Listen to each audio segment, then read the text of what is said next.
Okay. Hello, everybody. Hello.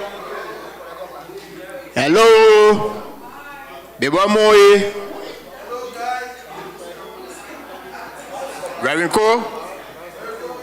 Yeah, please. Please come over. You just bless that meeting, man. Reverend Cole. No, we want you to pray. No, that prayer.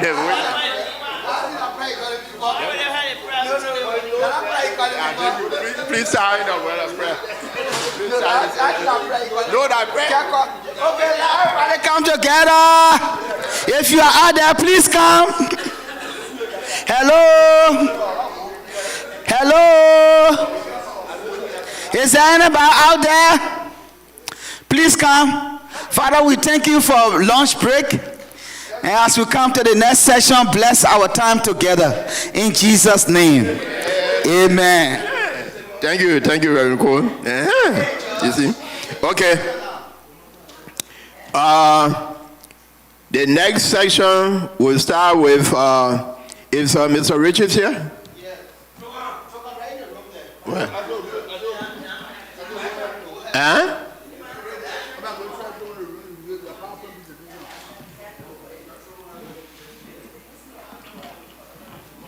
Diana?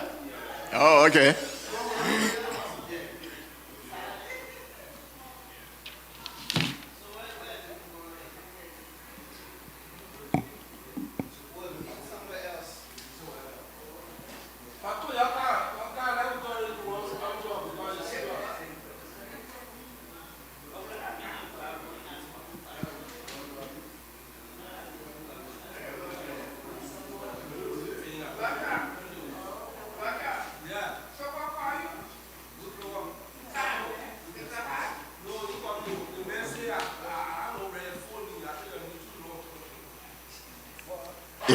Are you ready? Yeah, come on.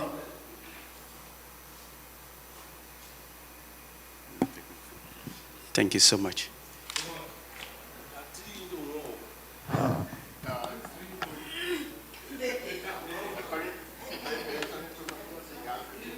Oh, 15 minutes? Ooh. Okay. Well, well, I will catch up with 15 minutes. That's fine. Again, I want to say thank you for the opportunity for allowing me to be able to speak to you. I wanted your way.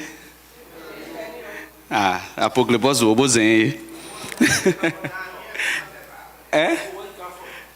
Dance okay? More?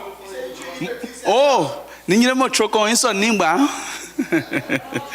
yeah, I'm from Riverside or Nimba. My uncle still lived there. He goes back and forth. I was there in 2022. Yes, I was in Riverside. I left from there in 1990. That was the last time I was there. During the heat of the crisis, we went there, and after we came back, 2020, so almost 30 years, when I went back, it was interesting to know that some of the landmarks that I used to know when I was young, I could not see them. You can go to the next slide. Let's just move through there quickly, because we don't want to spend a lot of time, 15 minutes. You sleeping? Yeah, next. Okay, good. No, go back up one step. That's good. Okay, so we're looking at investment opportunities in agriculture. And why agriculture? Agriculture is very important because it covers a plethora of things that I've heard through the conversation, sometime on the line, that agriculture can do for our county. And not just our county could be the starting point and move into different parts of the nation. And where we are situated is so great and so arable that agriculture will really do a lot of great things for us. Go to the next slide. So when I went to Riverside, I just thought I'd take some pictures. Go quickly. Okay, so yeah, you can hit that video. That's just a video to tell you that I was in Riverside. Yeah, Yeah, keep going. That's a picture. Good. That's Sister City. Yeah, right there. Good. So when I went to Riverside, I probably was there about 7 hours on back and forth. That was my first time, going there. It was an interesting adventure. And when I came back, my wife was like, why did you take that kind of risks? I said, because that's where I'm from. And it was interesting to know, but this is not a focus point. Go, next slide. So before I talk a little bit on agriculture, I just want us to look at the vision of this body. Because anytime I talk to people, I always like to talk about what drives that institution is very important. Then everything else can be tailored. So the vision there says we envision a well-established, enabling environment in the whole Riverside County in which residents can become self-sufficient and economically empowered to sustain and improve their life to higher heights. So that is a very great vision statement.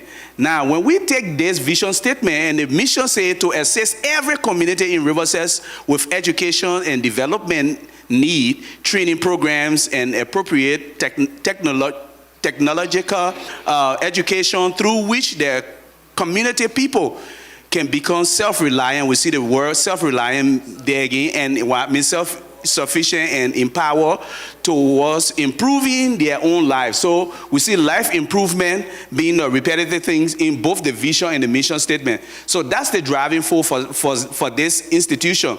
And if that is the driving force for the institution, I believe that agriculture will play a very major role in that. So let's go to the next slide quickly. I want to make sure we make use of the 15 minutes. Keep going, just press.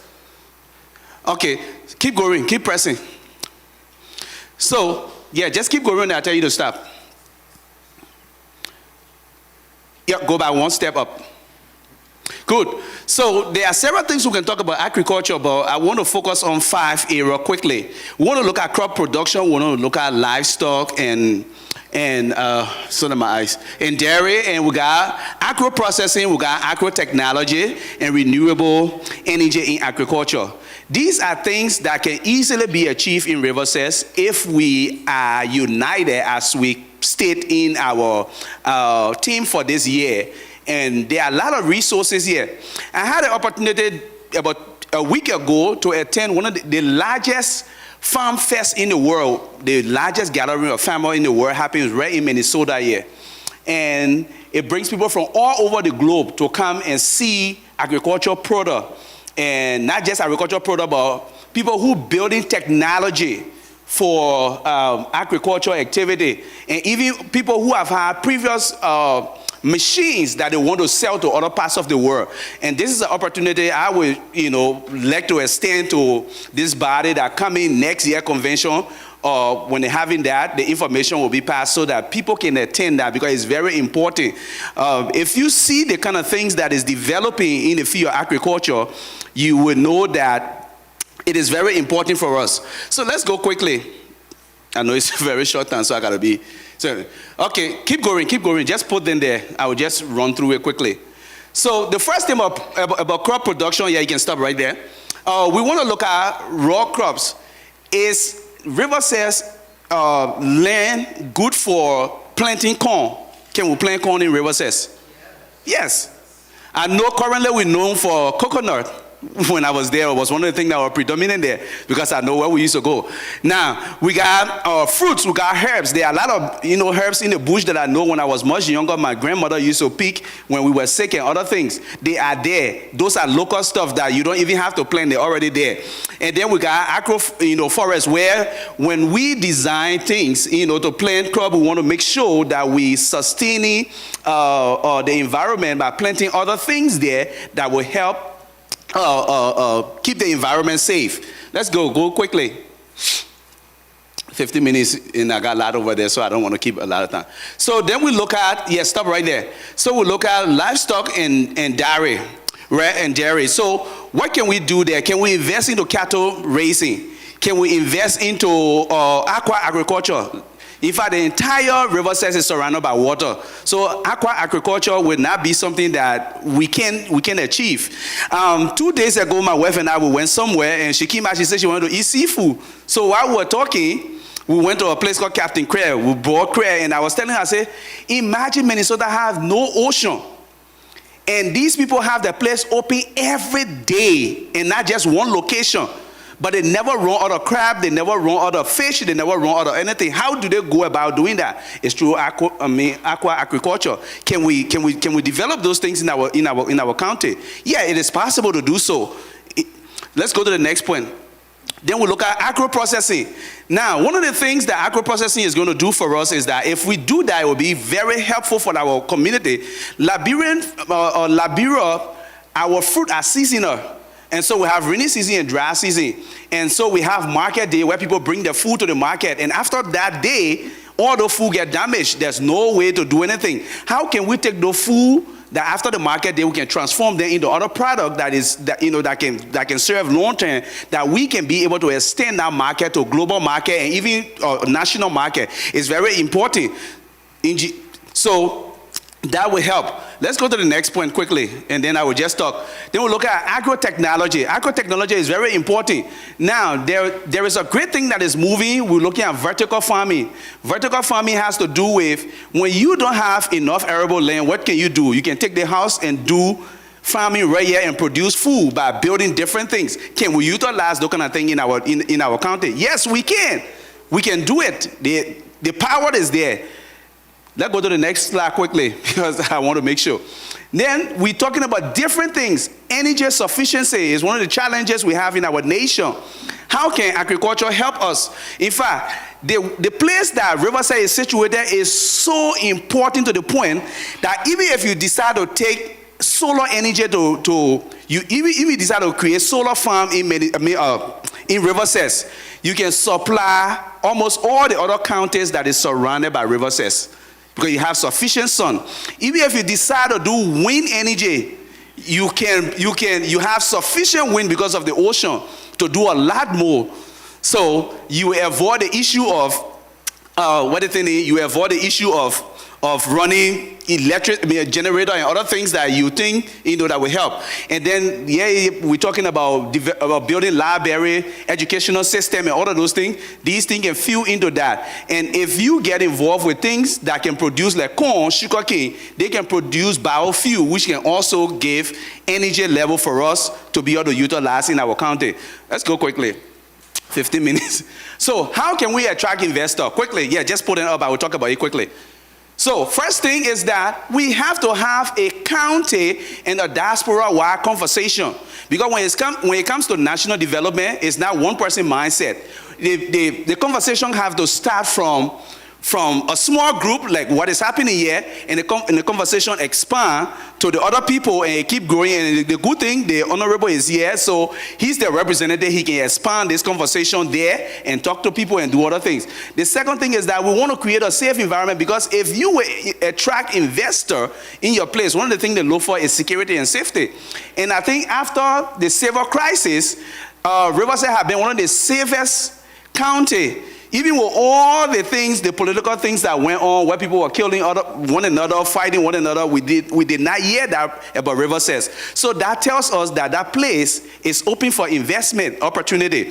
The next thing you want to look at, you want to create a public information center, making use of media. Now, we can't get investors to get to our place if we don't have an informational system where everybody can go and look. And what I will propose is that we need to have a county website where there is always information running. The reason why most of us came to America is because of the media. Most of the things the media show us make us to be encouraged to come to America. So if we will attract investors in our country, how can we utilize our media in Riverside that will sell the image of Riverside to the point that people will just want to leave from here and go and see Riverside? So it's one of the things that I will propose that we need to look at, that we can make sure we strengthen our media, whether it's a radio station need to be built there, whether we need to have other different things, we need to have that website where people are updating. In fact, the next thing I talk about there is creating a video portfolio for the county. You go through all the county, find all the natural areas that is very good for tourism and other things. Create a whole portfolio and use that, because when you come to the country to talk about investment, you can just come and talk to people and say, oh, we got this place. No, the people want to see. I've had the opportunity to sit on a lot of investment forum from the U.S. state government all the way to different sectors at the UNGA. And everybody that talk about investment, they have a portfolio. In fact, the nation Lesotho went through the entire nation and built a video portfolio, called it the National Video Treasure, that they show all the beauties of the land. And they came to seek investor. And so if we were a track investor, we can walk here and say, oh, you know, my country is so beautiful, you can just come there. No, no, no. We need to create that portfolio so that when you go somewhere to speak, when anybody goes somewhere to speak, those things can be reference material. And then when they want to double check, they can go on the website and see things that are happening in Riverside. Let's go quickly. Then we look at strategic zoning. Now, one of the things that will attract investor in your country or in your county or wherever is that where have you allocated for certain things to happen?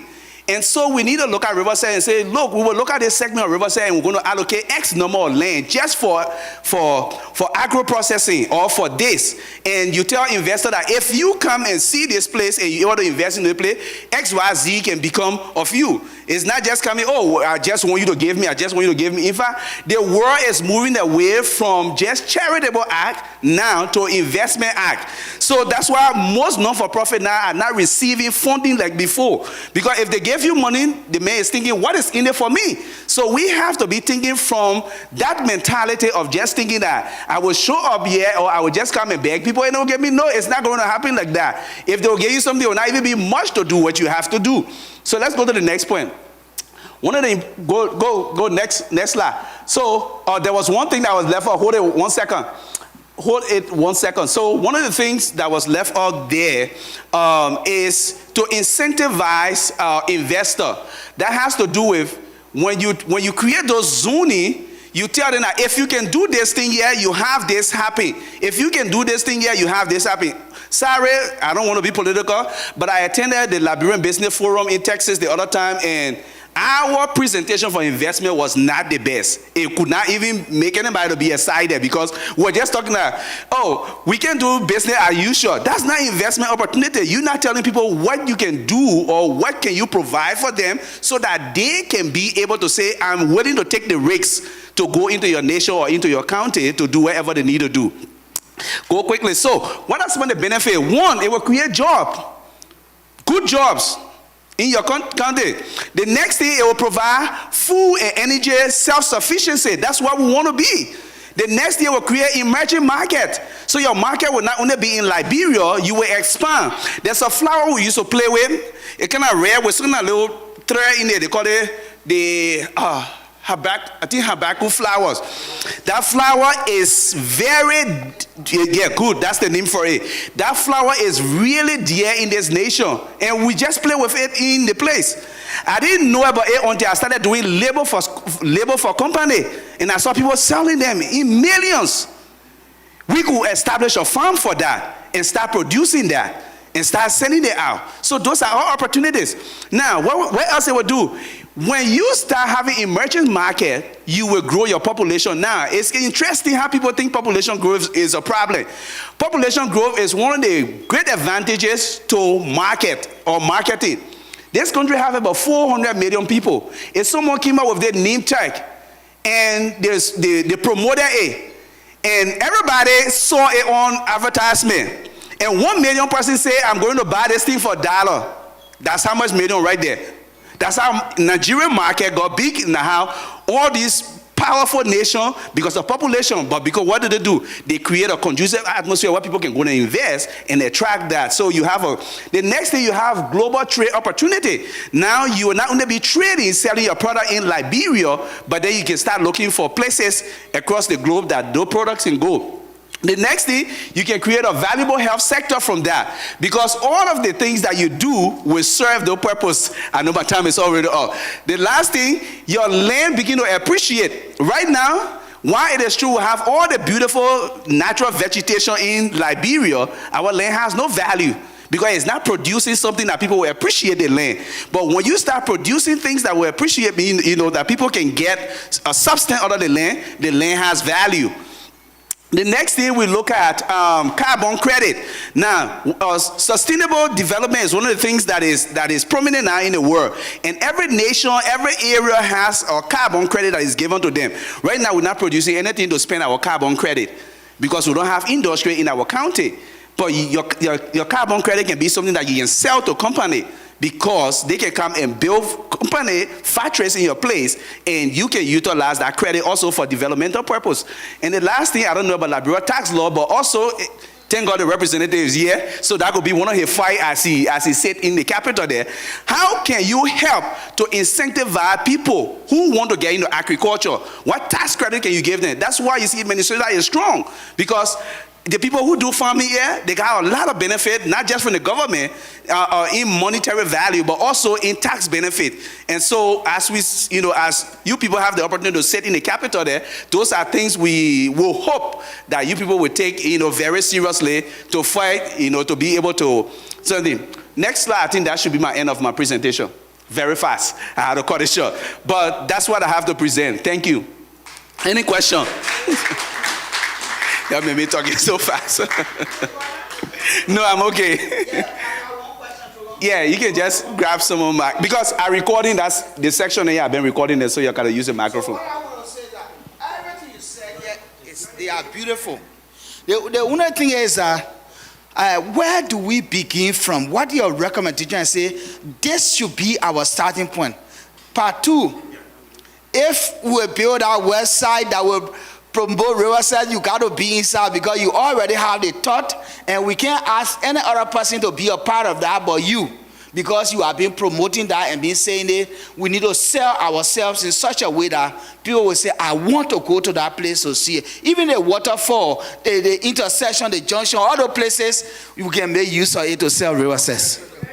Thank you very much. To follow Mr. Cole, I can remember we called the past superintendent, Pismo Kabia, and myself discussed about a website that anybody can just go on and see how Riverside looks. And we settled everything, but when it came to the money issue, somebody in Liberia said, I can do it. After I've submitted your name for them to contact, so you can settle that website, so you can be one of the administrators.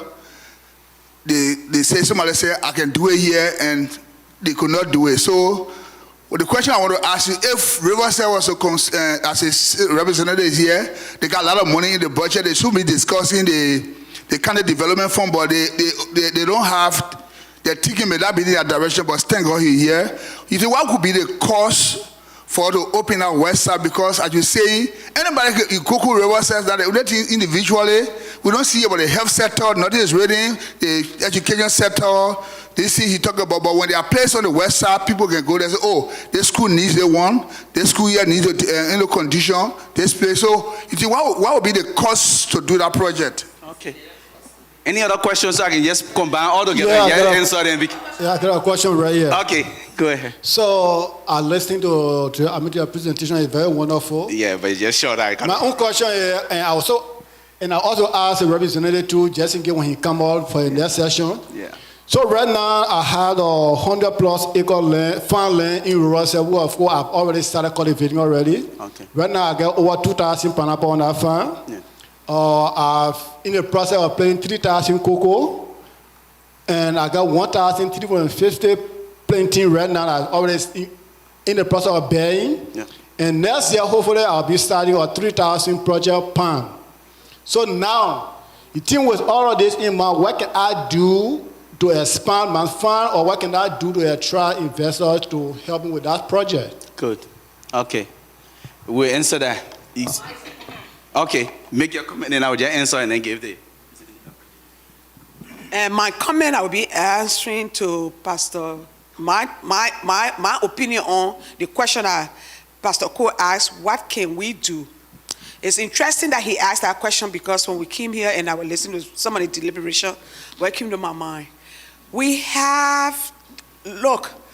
address, I don't know whether they are ROTC. The ROTC, what we should say, dress.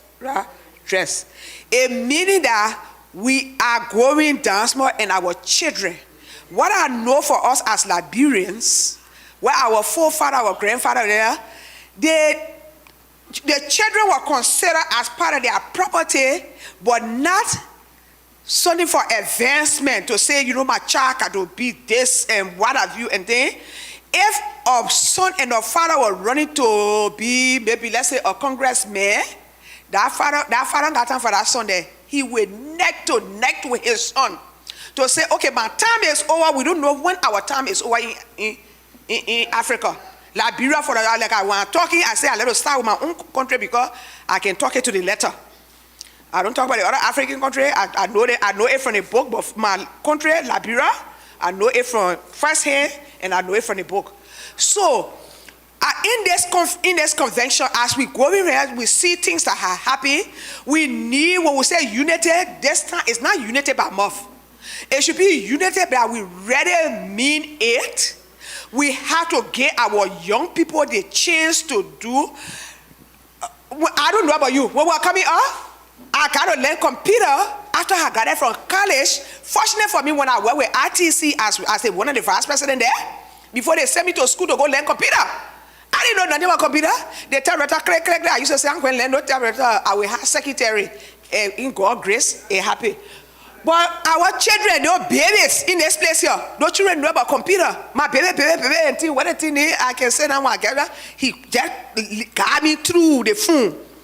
We have to give our young people a chance and start necking with them. And let be that time because we are dressed while dressing. So we have to have that unity here and that self. It's me, myself. We have to learn to work together and not just seeing it. So that our children can use us as the advisor. The story I can tell my children when they get into puberty, when sometimes you tell, because your children here, they know everything. I will tell them the story about the man, the king told everybody okay, their father. Yeah, Tom, it is important. What they are talking is catching my heart. So you don't tell me here. I'm not on his time, on my own time here. It is very important because you know what? We were talking here, people were just talking about individual things. And you want me to, because I can quote everybody from him straight down. They were quoting her and we continue to do that. I want to work individually. We'll continue to do that. It is what it is.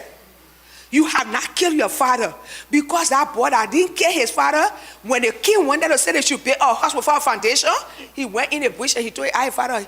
And his father said, tell the king, say, oh king, start a house. When you start a foundation, we'll finish it.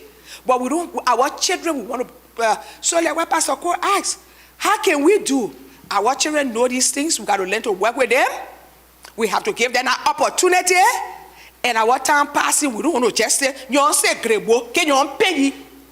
in Jesus' name. Thank you so much. Okay, so to respond to this question, I'm one person who believes in the next generation, because I never had a livelihood. I was 7 years old working. I spent the entire life in the war. By the time the war subsided, I got married at the age of 23, so I didn't even enjoy anything called childhood. So whenever I go back to Liberia, my heart breaks because I see people who they myself sat in the same ward in class, and their life has not changed. And so the first place to start from, I believe, is from a conversational level. That's what we're having. And it can't just be those in the diaspora. It has to be from every community in Riverside. If it will be translated into our local languages and everything, we have to talk about it because it is national development. That conversation will start small and it gets bigger. Because when you create a level of awareness that everybody is sucked into that vision, then to implement a vision is easy. One of the reasons that we have issue is that we always come from here and like, I would just go Liberia, the people need library, I'm just going to build a library. But you didn't ask the people concerned. You didn't even know what they wanted. And now where conversation come in. While it is true, you have the idea because you came from an advanced country, you also want to find out what they are taught for their children, what they are taught for their own life. And then you look at that and incorporate things in it that will be. That's the first level of awareness. The second thing, at that table, we want to have multiple conversation on what we call a strategic plan. You see the nation, the city, Maple Grove. It was about 5 years ago, I was checking something, and they had up to 2040 planes. And if you go now, all the new development happening in Maple Grove is geared towards 2040. The people who started that plan, they will not be alive. But why? Is they thinking generationally. So if we will change our community, if we will change our county, then we have to start thinking generationally. It's not about us. It can start with us, but it can't end with us. If your life ends with you, then you have not lived. Your life got to go, because life has 3 stages. We have our preparatory stage, our performance stage, and our transference stage. And most of us are in our transference stage. What are we transferring to the younger generation? Very important to know. So to answer your question is that it starts from conversation. It go to a bigger conversation, get people involved, and then once we do that, you develop a strategic plan and say, for the next 20, 40 years, this is what we want to work on, step by step. But then at that point now, everyone, the vision has been clearly articulated to everybody in the local languages. You're making use of your radio station, and it's sinking into everybody's head. That's the first thing. Then you start finding avenue that you can implement the thing gradually, smaller step, and moving forward. And then you develop the next group of people that if this group is no longer able to finish it, they can pick up from there because they have been sucked into the vision. That's the point I will be. Then to, what's his name? Josh Cole question. So there are several things I can do. I was talking to Roger and myself, we always have a lot of good conversation, and he has a great heart for Riverside. And I told him, you can put your hand together for the man. Okay, it's a credit. Yeah, he does. And I was talking, I told him, I said, I bought the domain name for the county called riverside.org. The goal behind it was to first tend to go back to Riverside, go through the length and breadth of the nation, whether it's 1 month or 2 months I will spend there, create a video portfolio, and bring it and put it on the website so people can see what is in Riverside. And when people can see that, then when you're talking about your county, you can point people to something. One of the challenges that Africa has faced, there's no data or anything that people can find easily on the website or on the World Web. And we're in the age, now our address is not where we live. Our address is the phone that we carry. If I want to know your address, I just need your number or your email. I can find you anywhere. And so, why can we not leverage that time that we live in now? Very important. So the first thing, back to your question, I can help to initiate the process. I can put a team together to initiate the process. We just need to train people who can run it, because I can't tell you that I want to run it because I don't have the time. But we can make sure we empower people to be able to do that. Give them all of the tools that they need to do that, and they can function with that. What the cost will be, it will be based on what we want to achieve, because I can stay here and you say, oh, the library will cost 1,000. I mean, not the library, but the website will cost 1,000. Yeah, I could say that, but the need will grow the more things we need to add to it. That's where it falls. And let me say this, because one of the things when we hear about a website, we think it's just something one-time payment and you go, no. Website is like your house. When you in America, because back home is different. Your house in America, when you say you own the house, you pay on it until you die. That's our website. The day you don't pay, you don't have it. Yeah, because I know I've done a lot of websites for people, and they will pay for 1 year. After 1 year, they expect, oh, my website is not. Oh, no, you stop the contract. So it has to be, and I don't know how much is in your county development fund, but those are opportunities that you want to look at if you want to attract investor into your place. Those are things that you will need to do. One of the last thing I would state, in the representative is here. I don't know how much leverage you may have on your county development fund, but one of the ways you can attract investor into your place is to take some of the funds and find people that know good portfolio in America and invest it into different markets. The great nation got investment in different countries where money going from there from generation to generation. One of the things I could say is that we could create something called Prosperity for Riverside. And what that does, you open an account that nobody can touch, that is governed by the trust fund, and everybody from all over the world that is related to Riverside can donate whatever they're able to do through their lifetime. You take that money, You identify a project and you invest into them.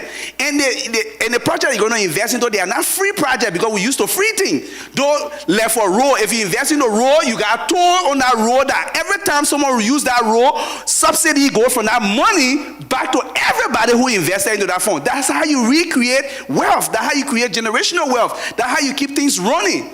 And so those are opportunities I would like to share, and I can go on and on, but I will stop here for today. Thank you. Thank you very much, Mr. Trogon. Thank you. Yeah, we have to move on. But let me just say that this agriculture, something that you talk about, is very, very, very good. Very good. But yeah, even though that's my era, as you know, I was in Liberia for 2 years on my own personal farm business. While I was there, I was with a group. Before, I am very much interested in one thing, and that is system. If you do not have a system, you cannot do anything. My example is, since 1847, Liberia cannot tell you exactly how many rice farmers, how many cocoa farmers, how many pig farmer, chicken farmer. And we are always getting grant or loan from international organizations. But at the end of the day, they cook the book. And so the record they gave you is not straight. So what we did was we put something together.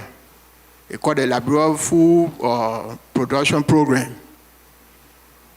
And the other name for it is a Rapid Food Production Initiative. We put that program together. We try to help Mr. Weah government.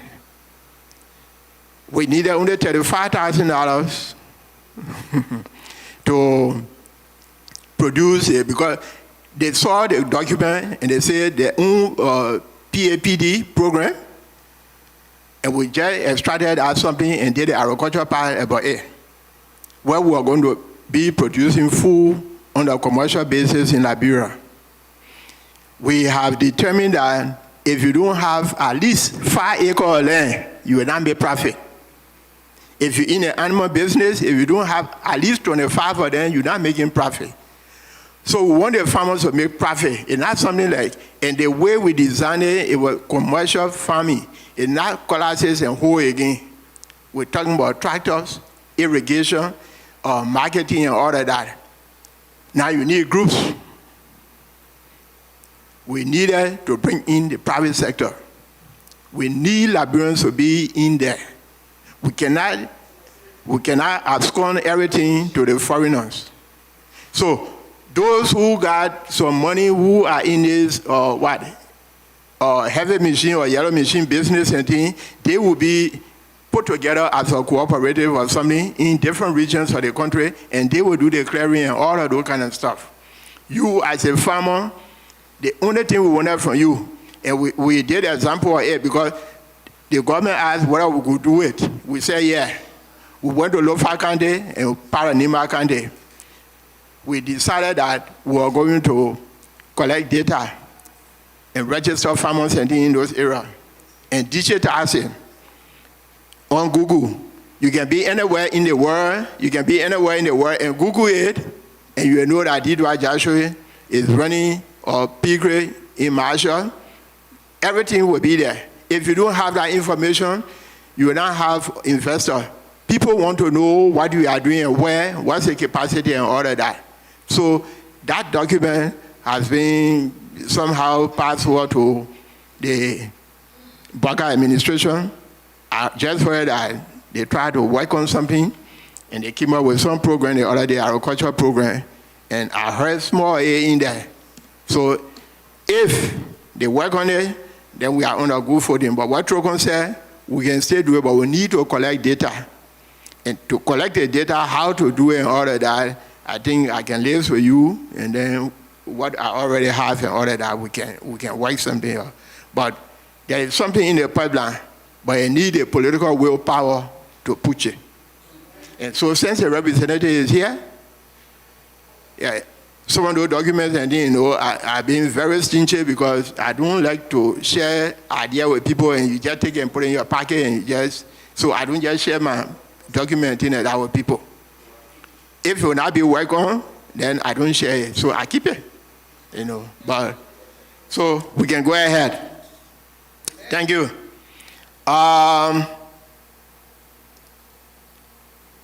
We heard from Trocon already.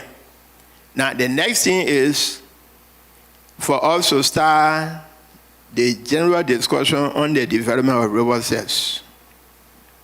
Now, after that discussion, then we'll form the various committees, or the committees are formed already, pass some document over to them, so we can go into, or if we can do that today, yeah, I think we can do that today.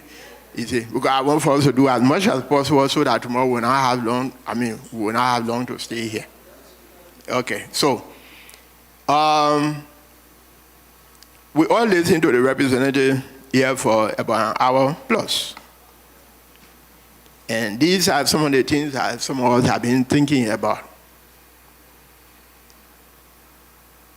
And it's not an easy thing for one person to do it. But if you got one honest person in a group, they can make things happen. All we need to do is just to have one honest person. And for some of us, not praising myself, but we try as much as possible to live that. I got my other life that I live that it's completely different. Forget what I want there. But when it comes to country and county development and all of that, I got my principles and then I do not cross them. I think you heard that I want to elaborate with some money, the association money and all that kind of thing, and you all heard it, but it was not true. Now we turn the money over now, they don't want to bring the money back. Anyway, we'll get into that one. We'll get into that one there later on. Yeah. No, we'll get into that one. We'll get into that one there later on. But from what the representatives say here, I want for us to discuss what we already had in mind and some of the things that he said. So now I feel weak. We have been sending invitation for our representative, for our leader, county leaders, and then they have been coming here and everything will be fine and all of that, but when they go back. So to be very frank with you, Honorable Tikwa, it's my first time seeing you. I don't really know you. I'm not sure where you know me myself. I just heard everything that you said here, and for me, I'm just holding on to it yet and observing, like I think he was here too, because everybody that been coming here, I will hear all the fan songs and things, we'll dance with them and all of that, but when they go back, it's completely different. That's why when I was there, I didn't go to anybody's office. The last person whose office I went to what her name said, but because she heard my brother was running, so I'll treat her like differently, So I just left all of that. I don't want anything from anybody over there. But we're talking about the county. So I will follow you, but not my whole self. I'll be very frank with you. Until I see who you are, then before. So, I don't mean any bad, but because of what has been happening, that's why I'm taking the poster. So, with that said, I want us to begin the conversation with the county. He said, huh? Yeah, no, that I say he said everything.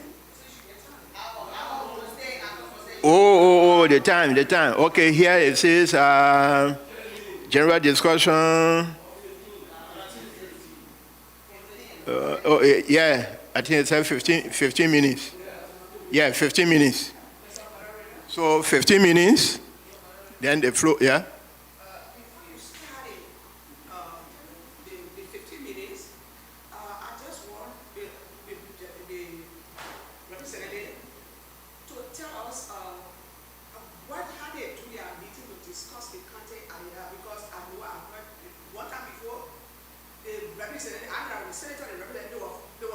I mean, you know, not physical fight, but there was no understanding there. Yeah.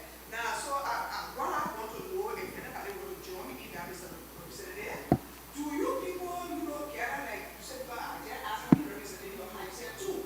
So you gather as two representatives, you discuss what the benefit of the county, and then you have Senator John, you have to, you people have what kind of, you know, thing. What do you,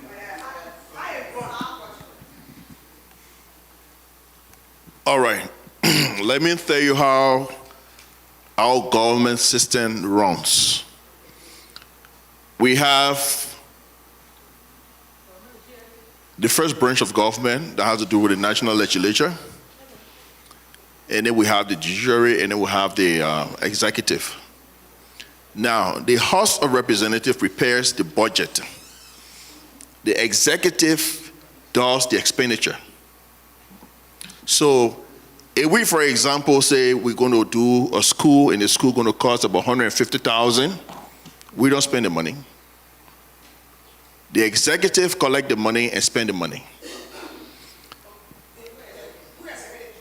The president, minister, then, yeah. Yeah. So the president, we cabinet ministers, either for education, the minister of education will spend that money. The only power that I have as a lawmaker, and every lawmaker has, is what we call the oversight.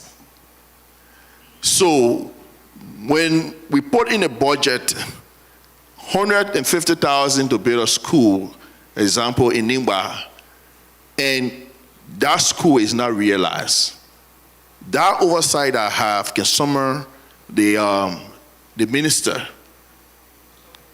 to give performance report. Again, that's one of the meeting you saw me outside. I just went out because all of the lawmakers want to meet with the president today. So, if the president say, "Oh, you're giving my minister a hard time," you know, other things came up and we couldn't build a school, and you know, we did something else. "Oh, Mr. President, why you couldn't tell us?" And then we could recall the budget and then, you know, recast the budget that this 150,000 school should have been built in Nimba will not be built again. We have to redo it. But to just have it there and then you say use the money for something else. So it's one of the troubling things in our country. For me, I'm a lawmaker. I'm just 7 months old. But I want to do the right thing. I want to make a change. And the reason why I would say is because nobody must share any vision. I went in my prayer room and prayed to God as to what I see, the situation in my county, and I want to make the difference. I was in court when my result was challenged, because when I won, the money guys say, "Oh, they make them win." I was saying I may win in front of us. So that result was challenged. I never had money to pay any lawyer, but I was on my knees praying. And the Supreme Court ruled that we should go and do a recount. And there was something very funny, and it never happened before. But I knew that God was doing all of that because he never wanted me to subject myself to an individual in terms of political godfather. Do you understand what I'm saying? So that I can have my own will to do exactly what he has called me to do. That's why after the recount, now I won the recount because my vote was just increasing. We went for the recount and they all were shocked because to them, I don't have the resources, I should have won. But when we went for a recount, my vote was increasing and they ran away. After I got inducted into office, what did I do?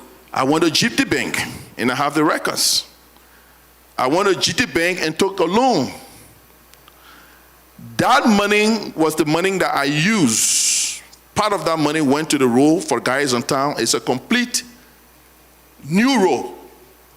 It's not a road, when you say, you try to rehabilitate the road, no, nothing. Complete forest road, a forest. And we took the D9 and we went there to do fresh road. It's almost like from Glasgow town, you try to do a road, to, Kilson town. So you know that fresh road.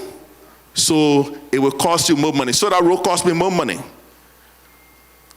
Out of that same money, the Bakwe project for the clinic in Bakwe. From that same road, we were able to transform the John Brown town, change the plan from mud to mud to now dead bricks.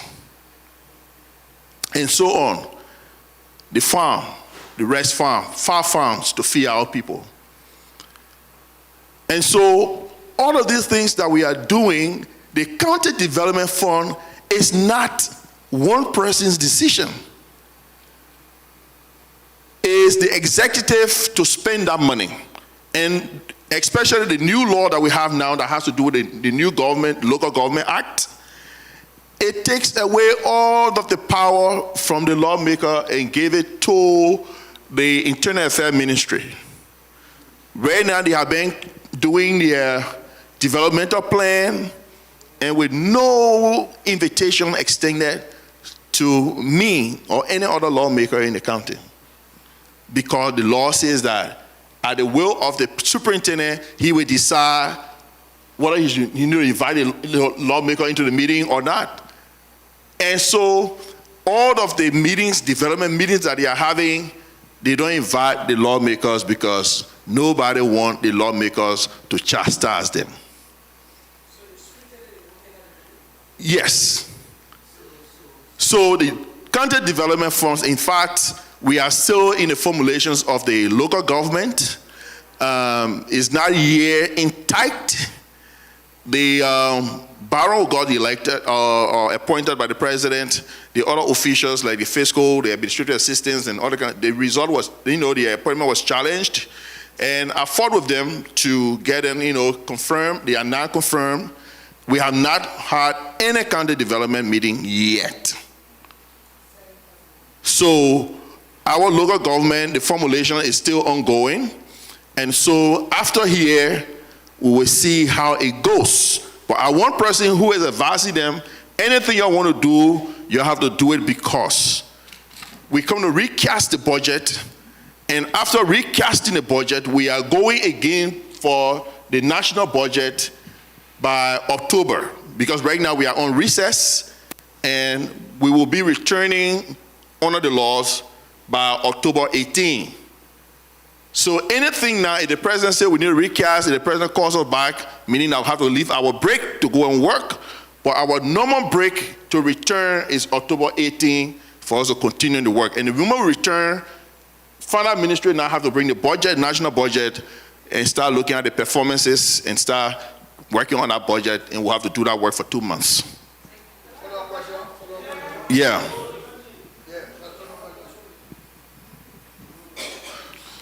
Trogo, can you keep that photo on the screen? I don't know whether I heard that or the question was complete. I was concerned about every year the government puts some money in the budget for the local authority, and most often I worked in the local government. I served in Riverside for 5 years, and I was privileged to know what happened. But I want for you to please tell the body, because very soon we'll be going for the county setting again, and the usage of our county development fund had not yielded any fruitful results, which I've been there. We pay some money to project NGOs. They do the project, they see lawmaker, they sign contract with them, they take some half of the money, and the projects are abandoned.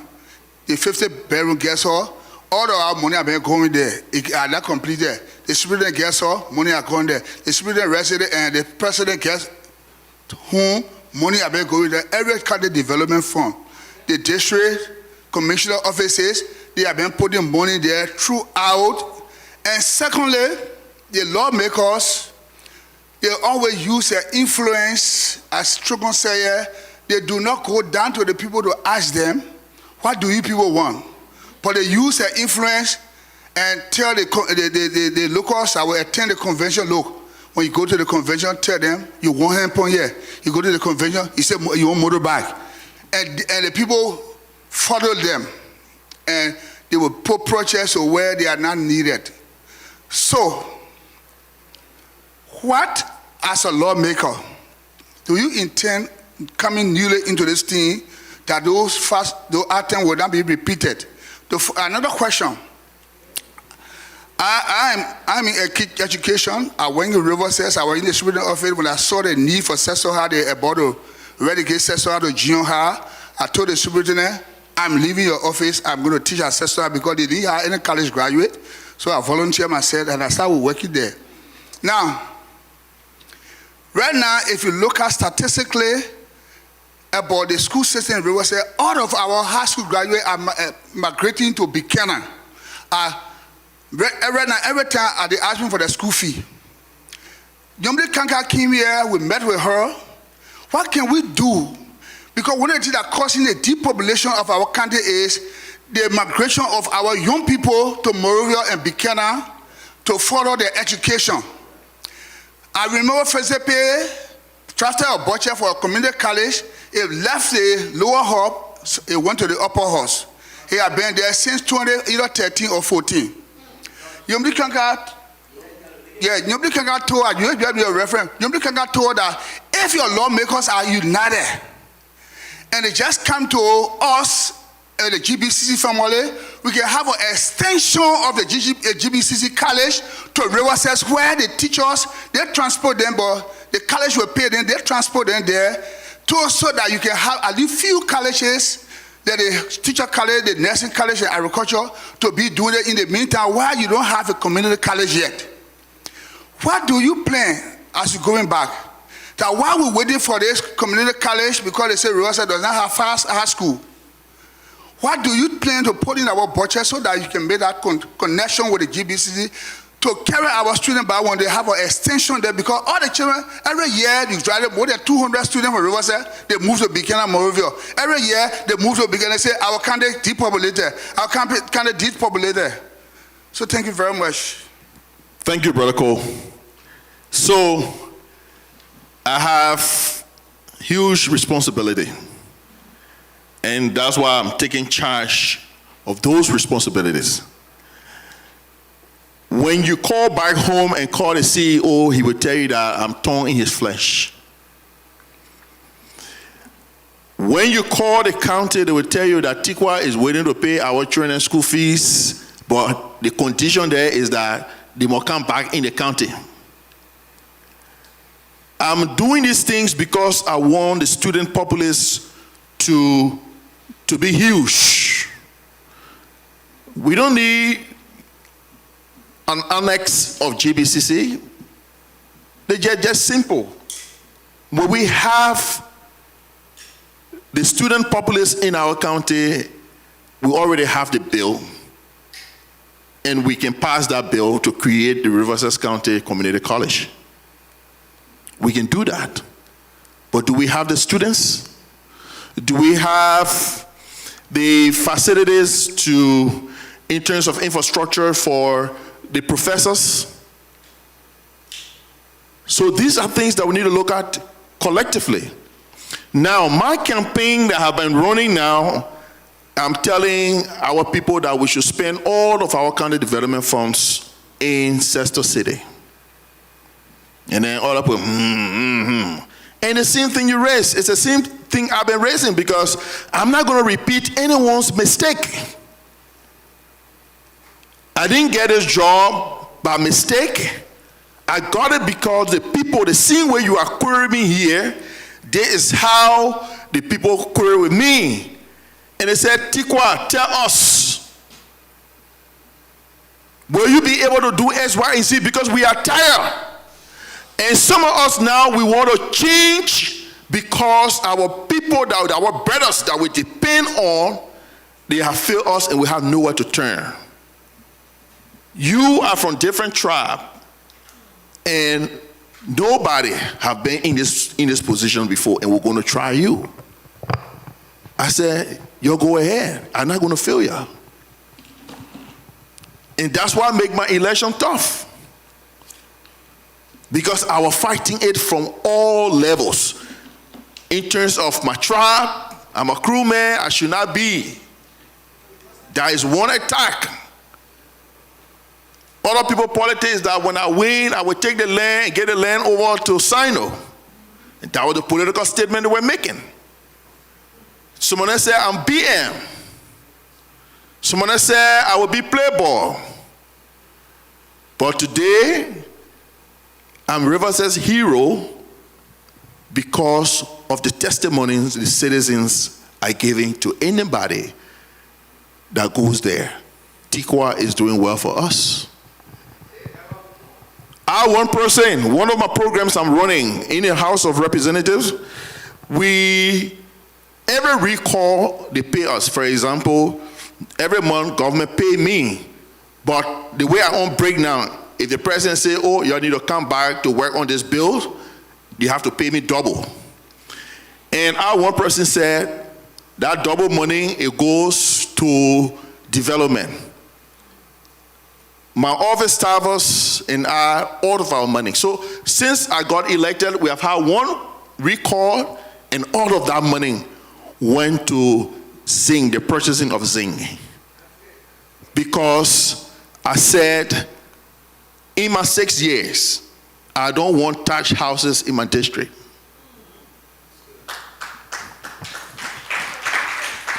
So we have been buying zinc, de-roofing and roofing people's houses.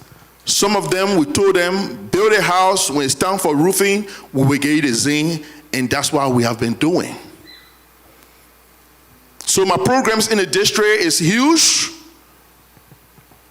And so I don't need to convince you here in terms of forcing you to believe me. But the county is there. The citizens are there. And so you can call back home. You don't need to give me a peswa, or Ghana man would say. I bought my ticket and I came here. And as I said, it's an investment to come and see you face to face and put forth the plight of the county. If you mean well, you have someone you can rely on, and that's Steve Tikwa.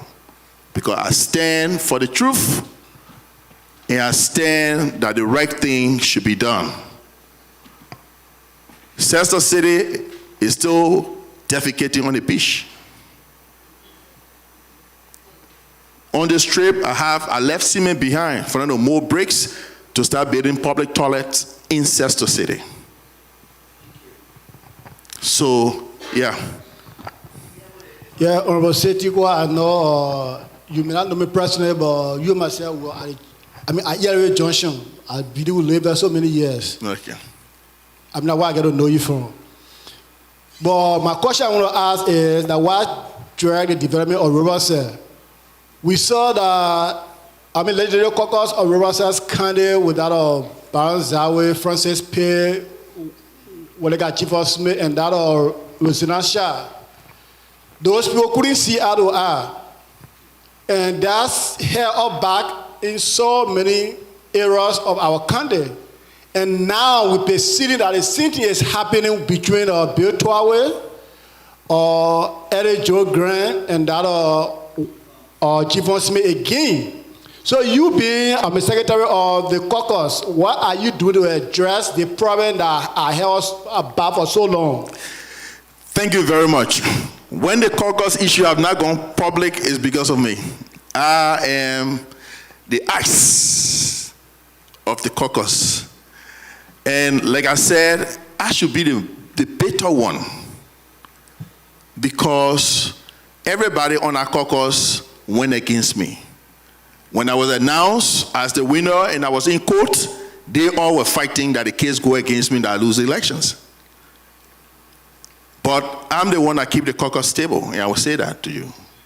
I'm the one in all of the chat rooms. I think Luke will bear me witness, because he followed the chat rooms and he followed the conversations in the chat room. I respond to everybody. When the citizens are bitter and trying to pull their legs, I come in their defense.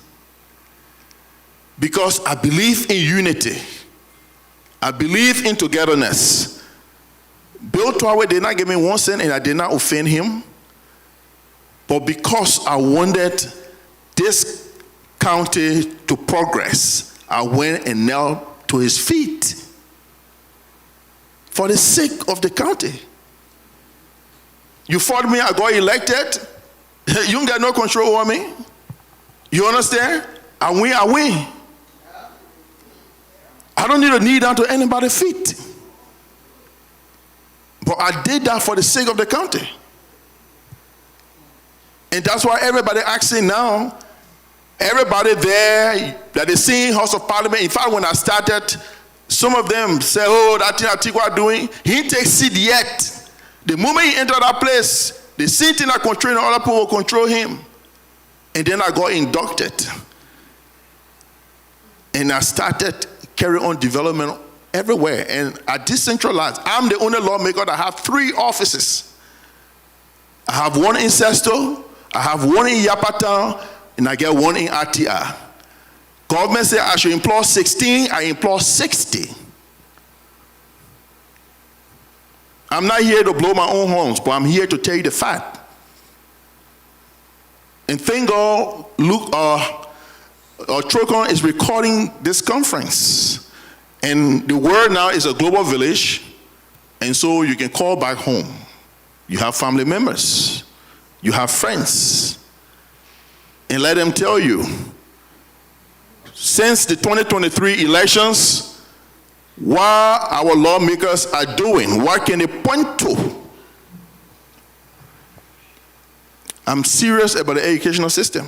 That's why I told the CEO, right now I have the entire payroll. When I saw that payroll, my uncle, Ben Yinetu, who died over 3 years, was still on the payroll. And I got angry with the CEO, and I said, look, these are the kind of corrupt behavior I can be carrying on. And I met with the minister, I said, I need to clean the payroll. This man need to be replaced, and another teacher need to go there because his pay is still rotting. Who is eating his pay and not doing the job? Do I need to take my personal money to build school for government?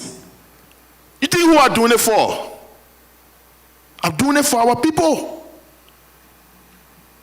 Because they tell the minister of say, oh, right now we don't have funds to build a school there. The children go to school. So I have to build a school.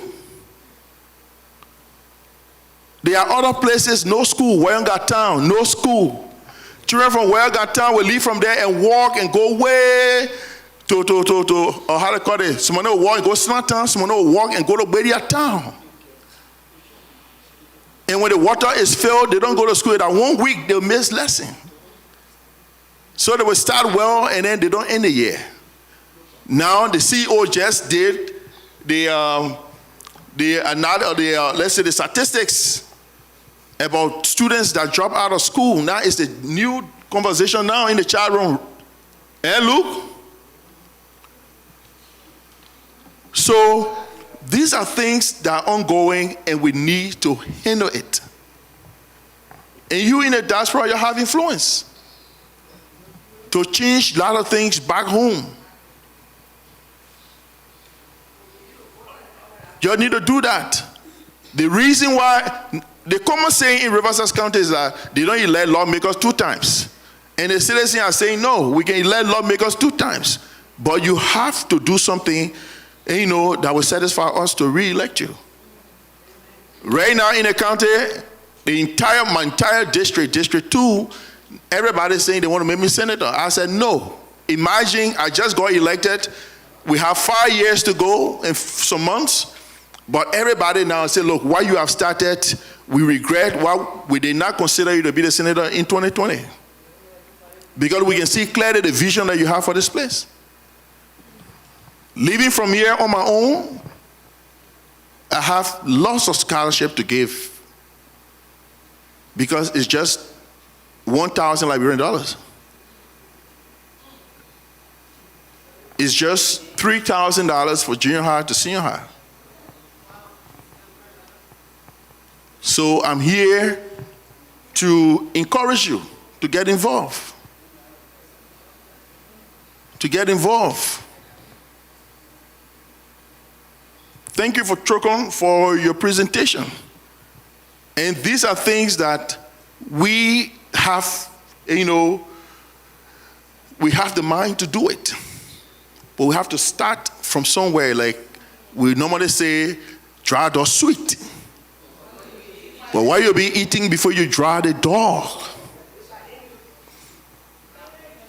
And let me end on this, and then we'll go to the next person for the question, is that I one person who don't believe in the theory, one apple, the rotten, that one rotten apple spoil the rest of the other good apples, right? Ain't that what we can say? I don't believe in that theory. Because for me, we need the other good apples. So that one rotten apple, we need to get it out. We need to be blunt to people and tell them when they are not doing the right thing, they look in their faces and tell them that they're not doing the right thing. Instead of putting everybody in one group. Oh, the caucus. No, they wanted to fighting, you're signal them. Because for me, I didn't take the job to fight anyone. I took the job to bring progress and prosperity to our land. The time you'll be taking a big fighting, tomorrow when election comes, the people will vote you out. And mind you, that negative legacy will transfer to your children.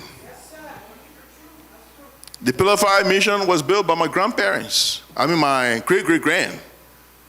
It's still there from the 1920s. It's still there. That is the only mission that still has white people.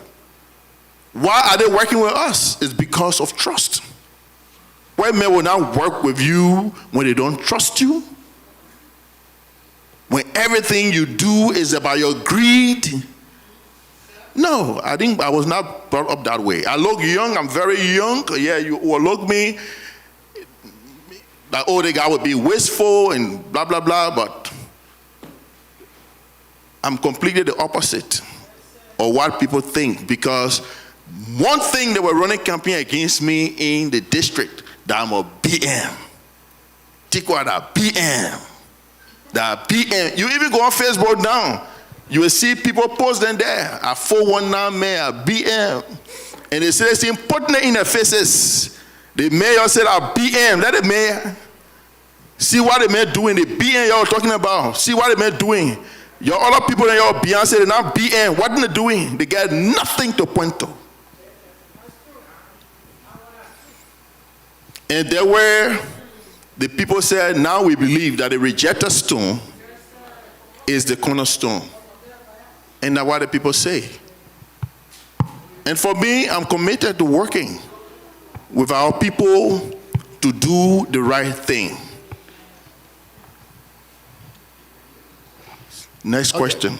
Yeah, okay. This will be the last question. It will be only for 2 minutes, so okay. Joe, please put the other picture up. Yeah, my name is... And then I think one more picture that show you that Nimba, your hometown, Chogon.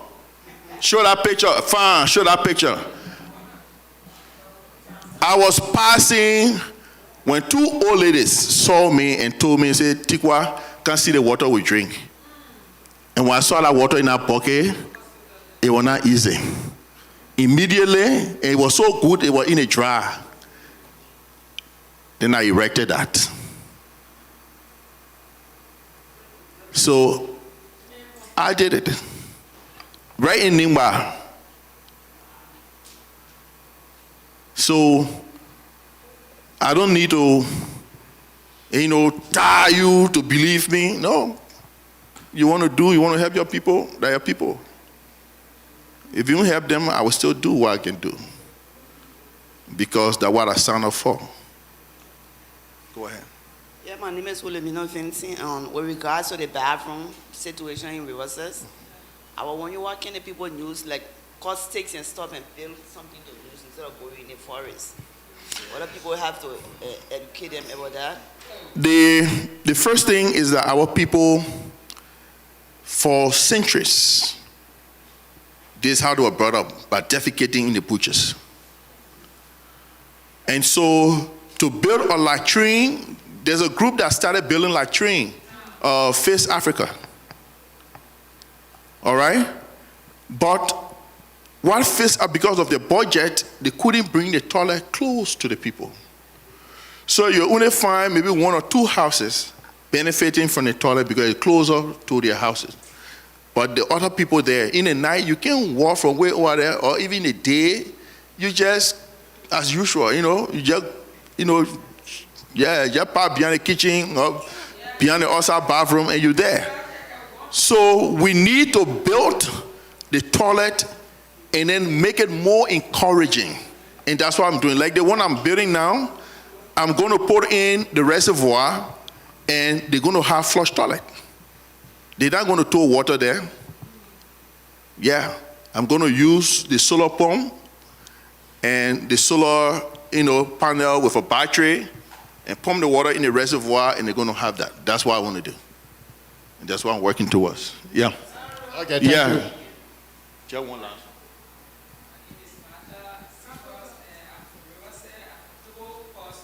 Oh, okay.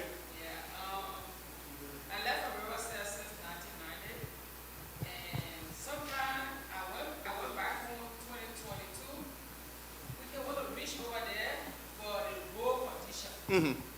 That's the toughest part, the road condition. And we see the logging company hauling log, and like you spend your own money to make some road, repair, do some things. But what are we doing? Who are responsible? I mean, when these people are spoiling the road, they should be able to help to maintain the road, to do some maintenance on the road. So sometimes when we leave from here, you want to go, like my friend, person Nora went to bury her mom. Road condition, it's just bad. And the logging company continue to just haul their dog and just haul the road. How can we get that fixed? How can we get it to help? Thank you. And these are some of the things that got me angry.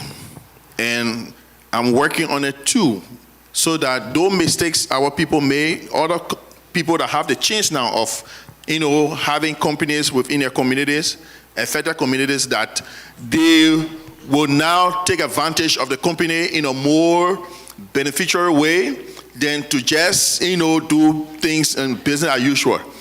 The people of Curzon, all right, of Tobo, they had a great opportunity. At that time, the forest was rich and the logs were coming up. Instead of them putting the company, to doing concrete bridges or building bridges, they allow the companies to use logs.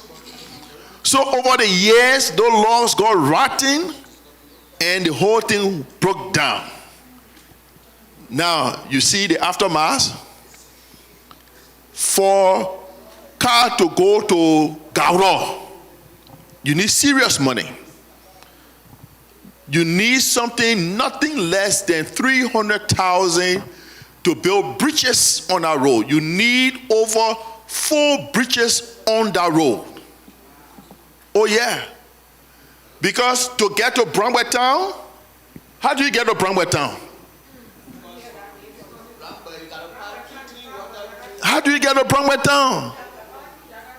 There was one guy who tried to deceive the people, and I call that kind of wisdom Debo Flonro. Pankana wisdom. We in modern time, the people had the materials. Instead of doing a road or bridge that car will go on, then you did footpath. Why you waste the material for? And you want for people to heal you? I call that Debo Flonro. So while you are saying you are right, but again, when I check this room, the amount of people from Tubo, you're plenty. You dominate the whole, the whole union. Savran, Curzon, like the same people. From Dassau town all the way to Curzon, the same people. So it's on you. Because our county development funds across the board are 200,000 with few, companies there doing small thing about 150,000. It run our money up to 300 and some change. And that decision is not I alone to make. It's collective. Other people, there will be competing interests. Other people say, no, let's do this, let's do that. And we live in a democratic world where 2-3 persons join and say, oh, let's go waste the money in the bush, as they've been doing with Commissioner Compound, as Brother Cole was saying. They've been doing it over the years. And I really front on that. In my very first county sitting, I want to see how it will be. So it's serious. That's why I said, let's look at our county from scratch. From scratch. Anything we want to do over there, we have to do it afresh. Because the challenge is too much. Look at Glasgow Town. You have the shortcut from Glasgow Town to go to Okazan Town. All right? But you see that river in between there? Yeah. You need serious bridge. You can't put concrete bridge over there. You have to start with a Bailey bridge. The same way they did the Timor Bridge. You need that over there. And then we can get people, when you do the Bailey Bridge, it's easy because from Nassau Town coming all the way over there, yes, you can take a yellow machine there, you can take a D6 there. But you need a Bailey Bridge that can host that D6 to cross, and then you can use that machine to do the road. Do I have the money to buy a Bailey Bridge? Every time you check, for me on the website, I check for Bailey Bridge. I need about $75,000. Do I have that money? I don't have that money. That's what I said. You hear in the United States, sometimes some people, the Americans will be changing some of the bridges because sometimes they will say, oh, they want not pass it useful there. That useful there in that part, we can use that one for 5-10 years. It's good for us. It can benefit us. Because they are on a duration, different from our own duration. Yes. For us, we let go deep until we see Made in China. So until that bridge can break down, one car go on it, break down, it's still useful. So that's why I need you to love it. You're here and I just brought these challenges before you so that at least when you return to your various, chapters, and then you can now start lobbying for all of these things. Chogon, we will work together because what you do myself, I'm from the background of technology, and I have my media team. We are working on a lot of things, trying to put all of the data together, to be able, because running a website is the whole, it's not small work. And so we're just gathering data. Right now, what we're doing now, we're gathering data. But next year, we want to launch our website. And the only thing I'm thinking about is whether you use the one already programmed or build our own from scratch. And myself, I did small programming, but it would take me a long time. I don't have the time. People calling you, oh, the person died. Yeah, they call you, oh, they want you, not easy. So, you need to answer the calls. You answer the call, that's trouble. Oh, the man was here, we're calling him, he was answering you, you win now, we're calling him, the phone can just ring, he can't even answer. So it's not easy. Yeah, it's not easy. So, myself, I need prayer too. Yeah, I need prayer too. It's not easy. And most especially when they call you and you really want to be there for them, and like this, I send you mobile money. You look at my mobile money account, go see mobile money. And you get it right away. Someone just tell you, oh, you get product, just call Tikwa. You don't waste time. So it's not easy. And for me, I love it because I'm one person who loves to give. Yeah, I'm one person who loves to give. So I don't have issue with it. The only thing that pains me is when I tell you, say, oh, it's not easy. Oh, let me hustle small. And you still want to be nagging me. That I want can pin me. So I want to be that Moses who got angry and strike the rod instead of just touching it. So I just take a deep breath, It's not easy. Yeah, it's not easy. But I'm grateful being here, man. Yeah. Thank you.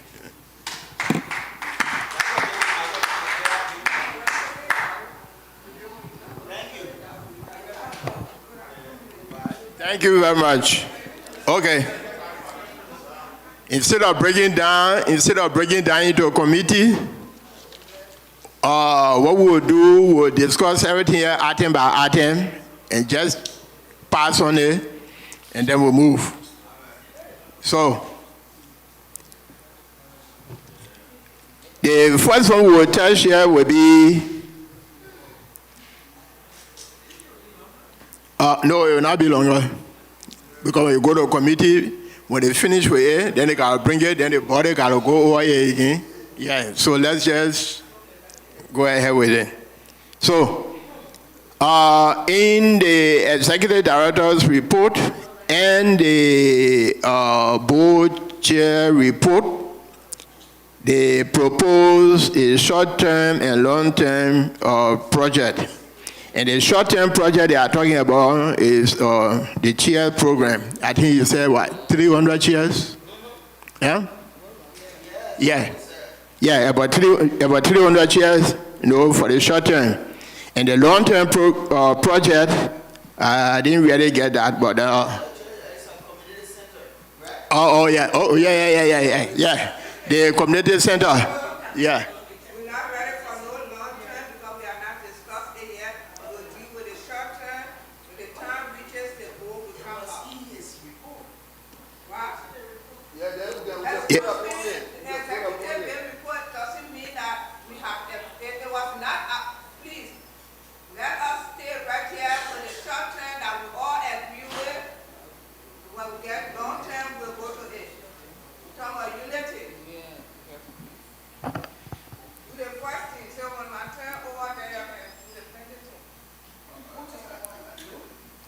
Now where are we? So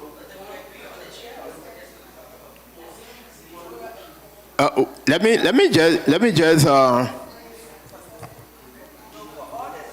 just interject here before we can go further. I think a short-term program and a long-term program for the purpose of the organization, I think it will be good so that we can think about something now to do immediately, so that people can know that we are on the ground and that we got boots on the ground and that we are working. But then from there, what next? Okay, so even if we don't have, how you call it, the internet cafe or library or all of that, but let us agree that we'll have a long-term program. Yeah, it's good to plan for the long term. So we may not name a specific program. We may not name a specific program, but we have a long-term program. Okay, we agree with that. We know that we have a long term, but right now we are not agreed upon a specific program for the long term. We need the short term. Okay. So can I make a correction, please? Okay, so what Roger Luke said, we have 3 projects. One has already been undertaken by the Minnesota chapter, which is the sponsoring of nurses or science students. He wants for the national to come along the Minnesota chapter to fulfill that identical project. 1. 2, the next one is, there was a project I already earmarked of building an internet cafe in Sesto. And it was already earmarked, I believe that land already been purchased. And he wants for the national also come along to see if we can fulfill those projects. And the national now has our own project who is an Antioch. But he talk about long term, something. So the project was already in full swing, but can the national come along? Now what Roger Louis is proposing. We're not saying a long-term project.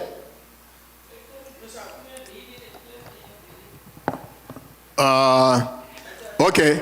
Huh? Yeah, Etta? Little things can bring on so many confusion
I say something? Why is talking about Minnesota project? This is not a Minnesota. It's simple. It's simple.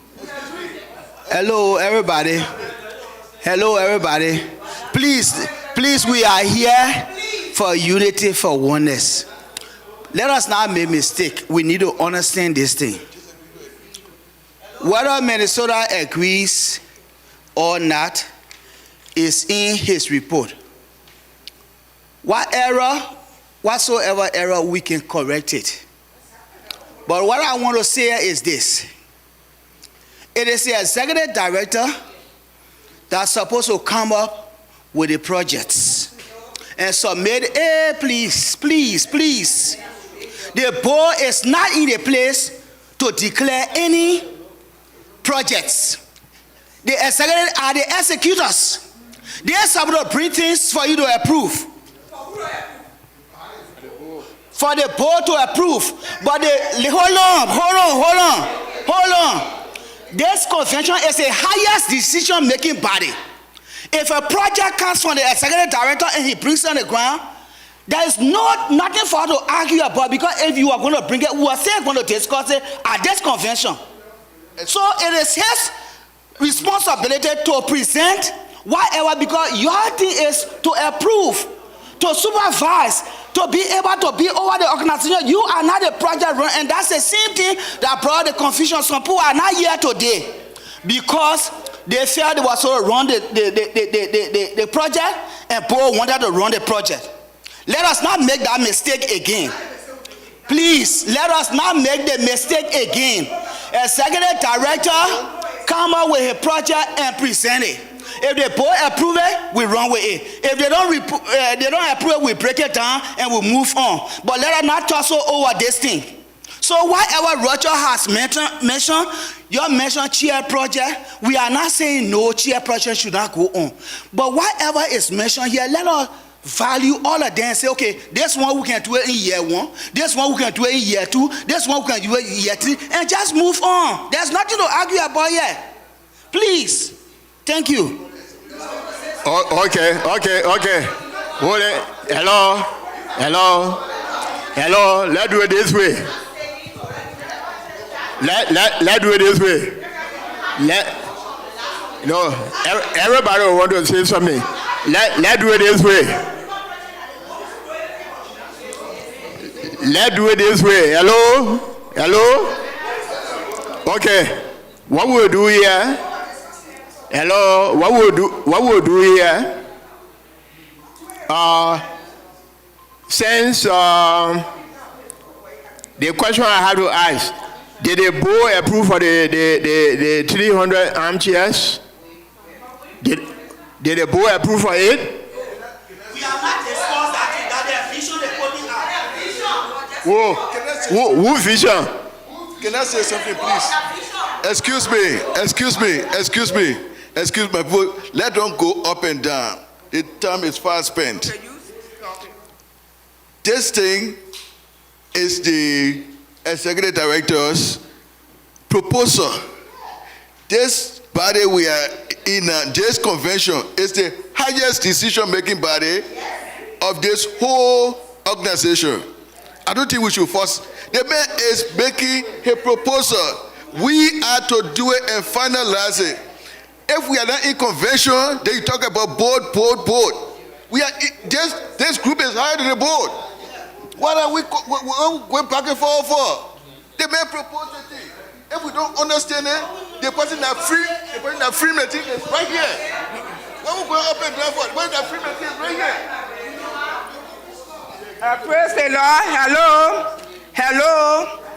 Hello. We will continue to say this is the national convention that we are having. We ask,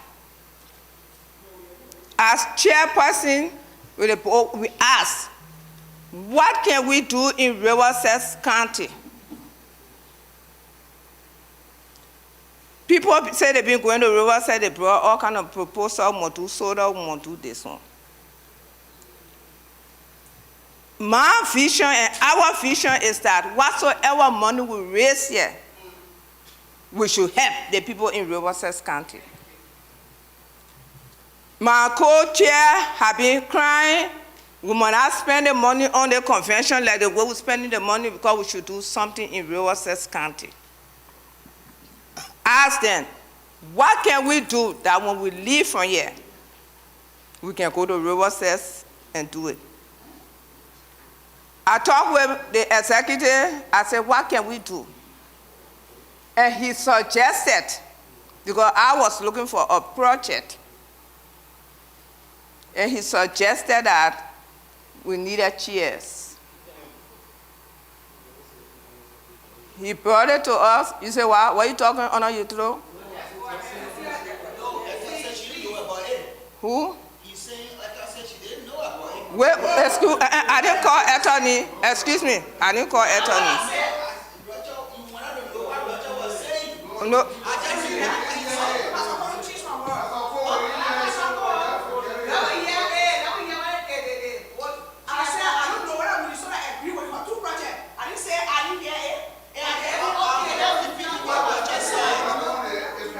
Hello? Hello? Hello? Excuse me? Hello? I told you the boat chair thing, you don't pay me. Hello?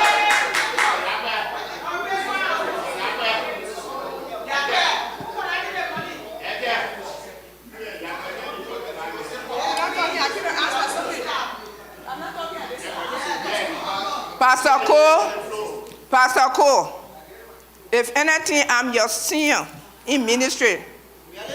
Yes. No, they're not church specialists. You have to respect. Yeah, I'm your senior. Okay? And when you talk, I'm a lawmaker. Let me tell you, when we were running, this woman stood in front of Charles Taylor and she afraid of nobody. We're not here for that. We have to put things the right. What had name? Travers, the executive, was looking for a project. I asked what they got to do in Riverside. And then he said, see, we have to make some chairs. The students don't have chairs. And I said, okay, if we do the chairs, it will be good. And he suggested 300 chairs. 300 chairs that we should do. So John, we called John. John got on the phone, 3 of us. We said, okay, we can do the 300 chair. John myself was budgeting $10 for one chair.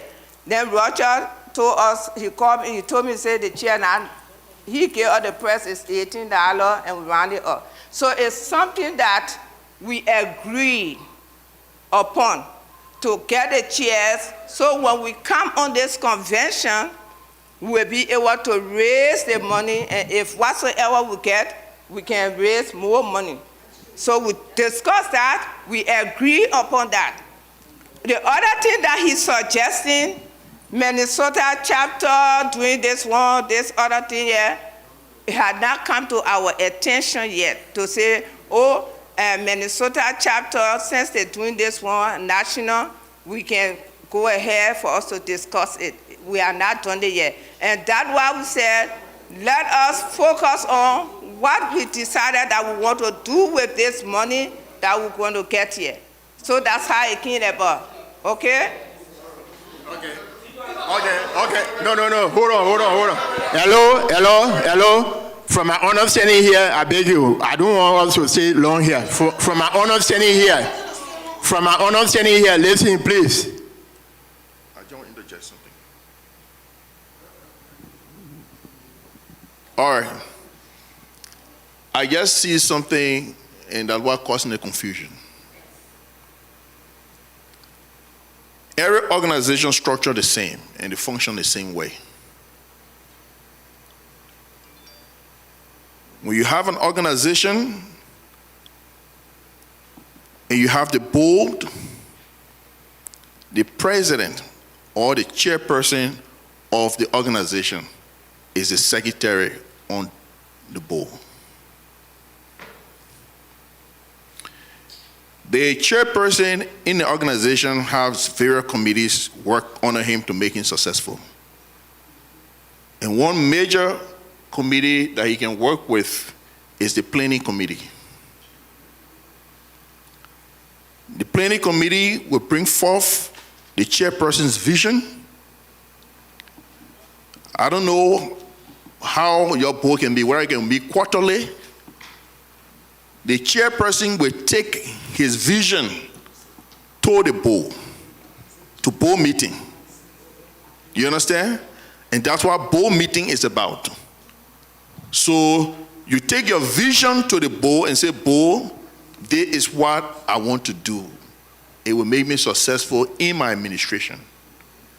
The board will view it, and the board will make a decision, because he then, the chairperson, who is the secretary on the board, have to convince the board of the project. Every questions will be asked, and he have to defend it outside of his planning committee chairperson or whosoever.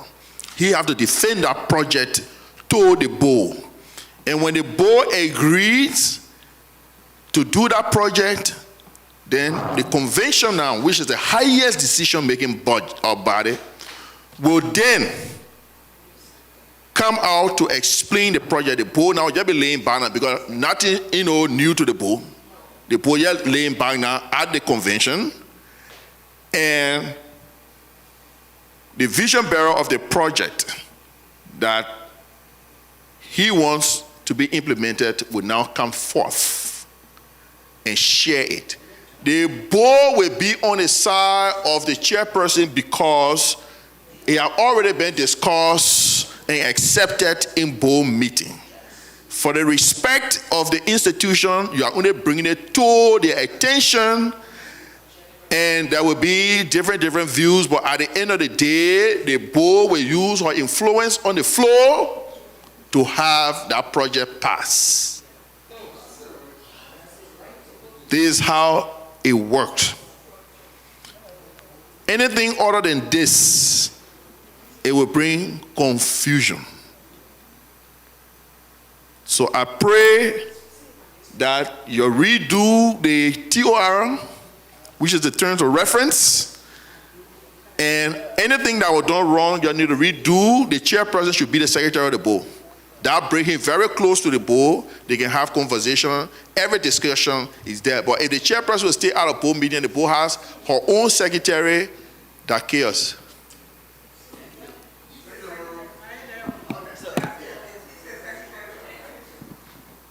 Okay, thank you. Yes, while he was speaking, I thought that we should concentrate on something short here. And that is, we have three, let's say, proposals on the board here. The short term, which is a chair project, and he talked about the nurses and teachers, and then the third one, the internet cafe and community center.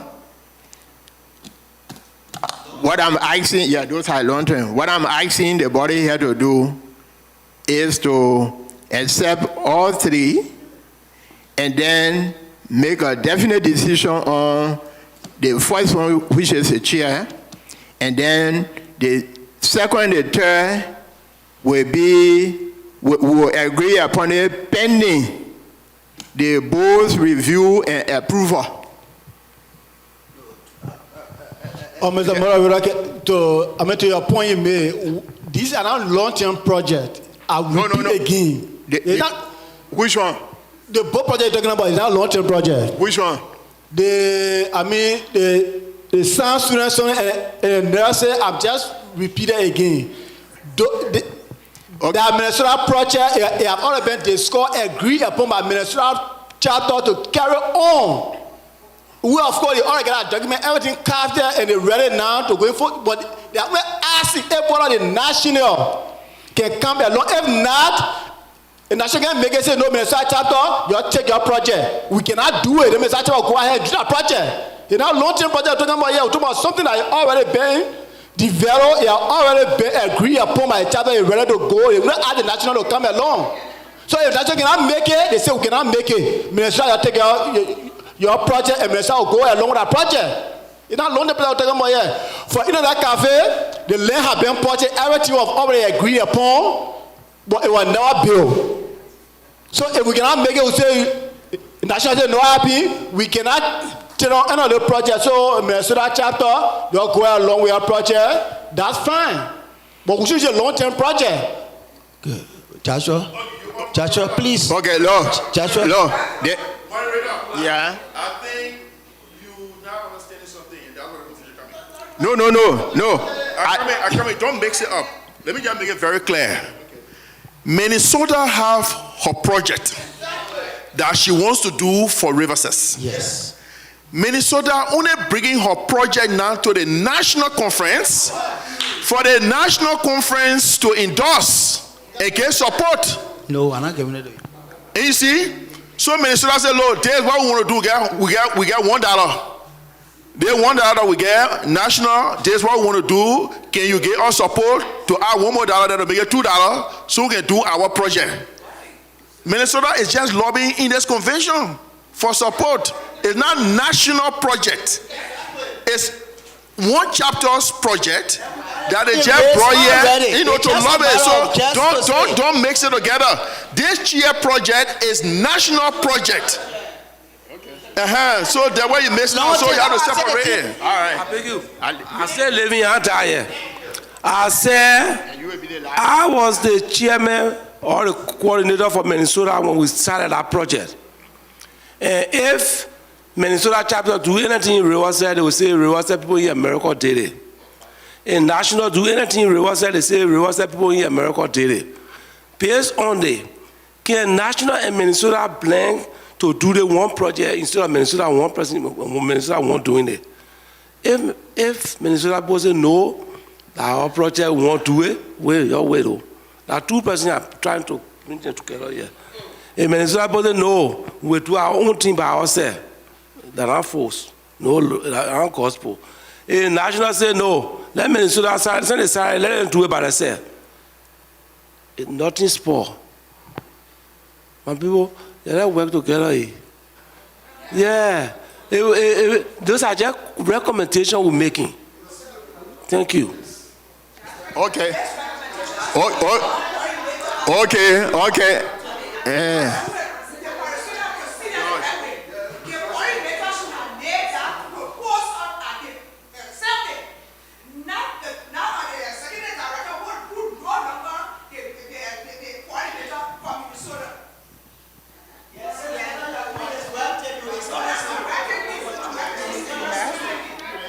It's so easy. Okay. Yeah, Joshua. Yes. You see, we appreciate Minnesota because what they've been doing. It not be because of them, the institution would have fallen a long time. Okay. It would have fallen a long time. We may admit. All right. But we understand what they are doing in good faith. They love our country. All our love. That's why we drove all the hours of miles to come here. Yeah. All right. But my question I get what is this. If, because, okay, let's say for Indiana, we don't have nobody in Indiana. I think we are only two from Indiana. I think New York only one or two weeks travel. I think Jersey have maybe about 5 or 6 because they are not coming, so we can recognize because they are not coming yet. Okay, we keep doing a meeting here. Every half a project. If we just say Minnesota, you're leaving us in the cold. Because what's about we don't have chapter? What's about Rwanda? We don't have chapter. So what are we doing? So even if they have project, we bring it here to Germany. That is what we have. We recommend that we do this as a national. But you keep saying Minnesota. They want that we ourselves the step we just sit down and look at. But they not look at Minnesota. They not look at Minnesota. Minnesota do it because what? They get what the monetary power. Then you be driving other people away. I believe maybe that's what that brought the confusion in the past. We know Minnesota is very powerful. They are more, they contribute more. We know that. But they can encourage us to come on board too, so we can contribute too. But if we come in the hall, you keep telling Minnesota, dominate, someone will not drive, we can't 10 hours again, anywhere. Because this meeting will be dominated by one group of people. That's what we don't want. We came here to work as a team. But I keep crying that one cry, Minnesota. It's a city that happened to our country. Some poor feeder. For some poor feeder in our county, legislature because they got more money, they suppress all the legislatures. They may further up here because why he doesn't have money in the legislature, or because maybe I was used to break through with the money man. He control the legislature because why he has money now. That's what happened in the country, and that's going to repeat in America. So please, when we come here, please, let us work together as a team, and we keep preaching. We know that they have a good idea. Let us bring it to all. Let us vote upon it. Let them work on our vote. Let them can accept it. Oh yes, we brought our idea. The people accept it, but they can't force the idea on us. Suppose we don't want bench, or suppose we don't want chair. Suppose I'm talking, please. Suppose I want rice. Suppose I want rice to go to the process. That put it to a vote. So thank you.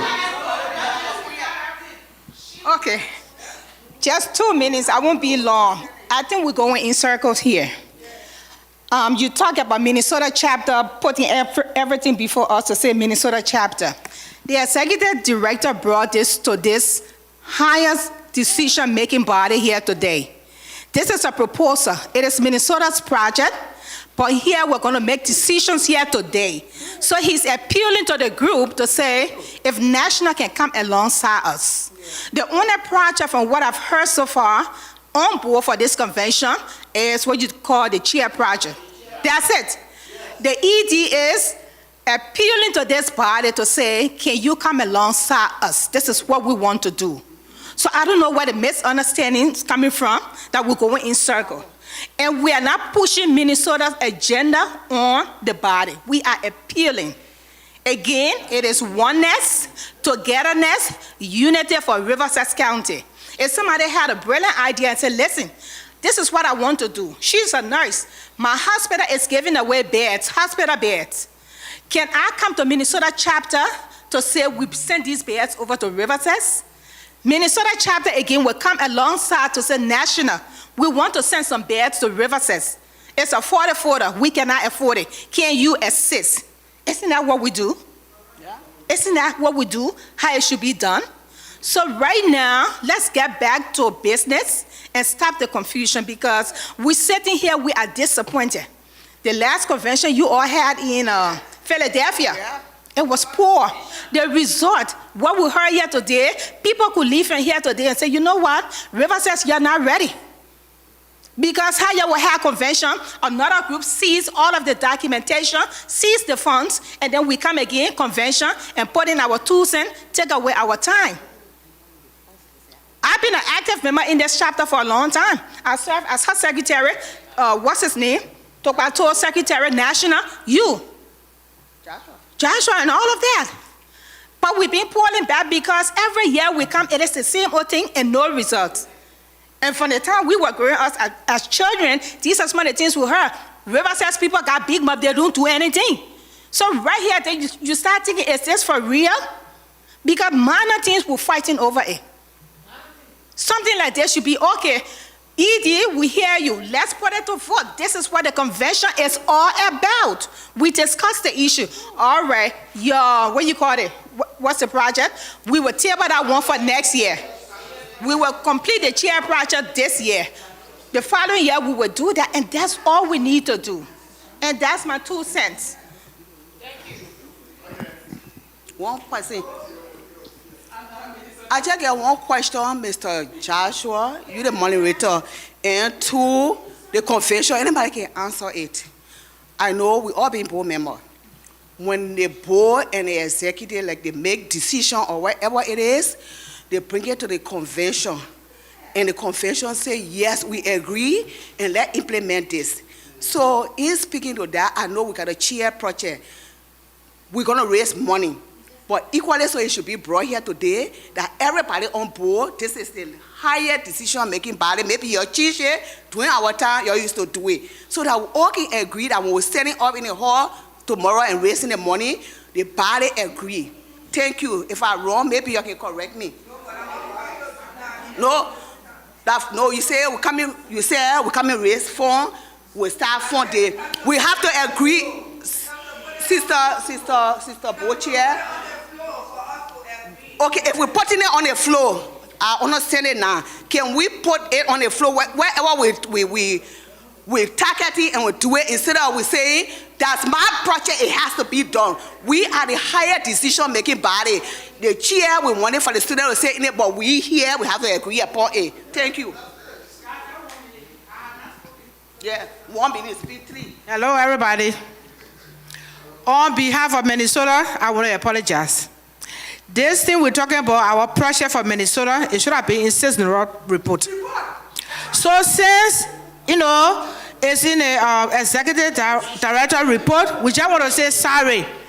We're not forcing everybody to be part of this thing, So it should have been in Cisneros report.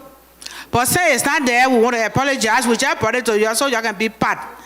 If we cannot settle it today, we can do it another time. But the chair project is the national one. So we want to apologize. We want to go back to the table and we want to ask you guys the convention so we can do these 2 projects. Amen.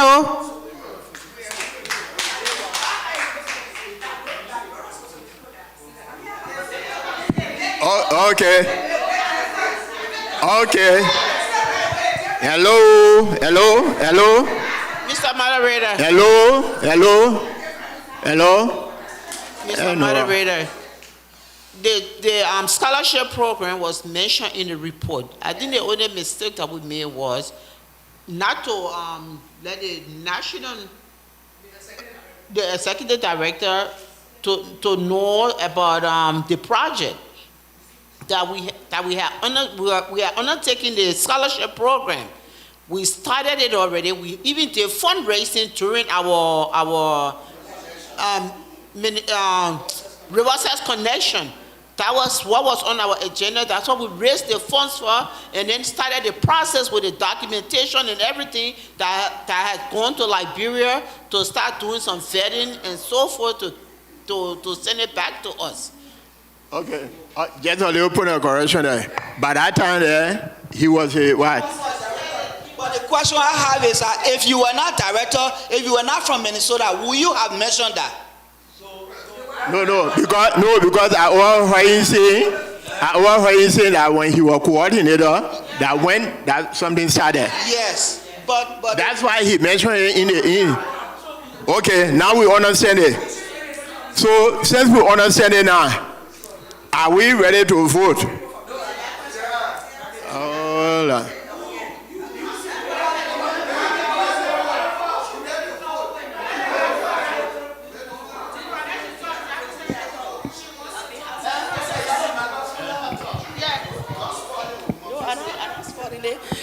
We've been here since 11 today.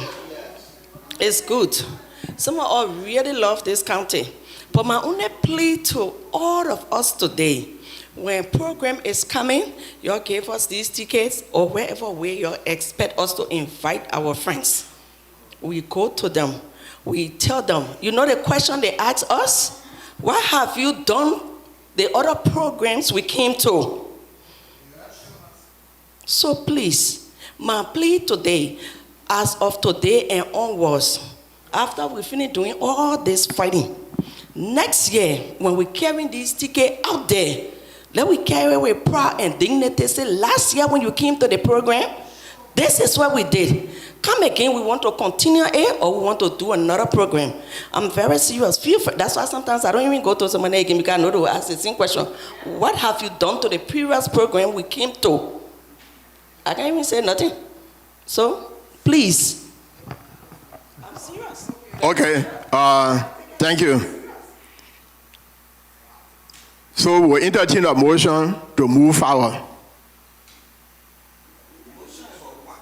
Motion about what to do here. The chair project, the nursing and teacher project, and how to go about it. We need a motion. You need a motion? Yeah. Okay, motion. Yes, a motion. Yes, a motion. I said it was easy. The chair project is something that we've been hearing in the air, but it came here today for us to agree and approve so that chair project can go. It's our number one. The Minnesota thing that he added, I was not in the agreement with that because I said if you were from different chapter, you are not going to say that if you are from different state. So leave it with the Minnesota chapter people. Let them push it, not you. But since he decided to bring it here, it's no problem, because according to his idea, whether Minnesota does it or not, they will say the people in Riverside are doing this project. So there where the idea is, so if we are raised probably 8,000 or 10,000, whatever we were supposed to raise, and we need maybe 2 more thousand to complete that, the national can help us to fill that so that we can take care of the students on the project that we want to do. That's why it's there. So if national does not want to accept that because of the responsibility, Minnesota, you are doing well, you will do it on our behalf, you just run with it and do it. Then we pass that. Then the other project is a long-term project. So we don't have to really do anything to make it long. For me, the motion is let's focus on the chair project now, leave the Minnesota thing, the long-term project. When we cross, after we finish with the chair project, we can continue with the long-term project. That's the motion. Okay. Who is the somebody second the motion? Okay. Okay.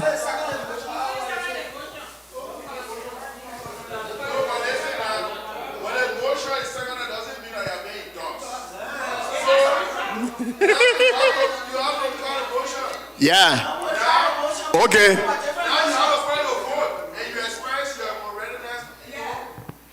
Okay.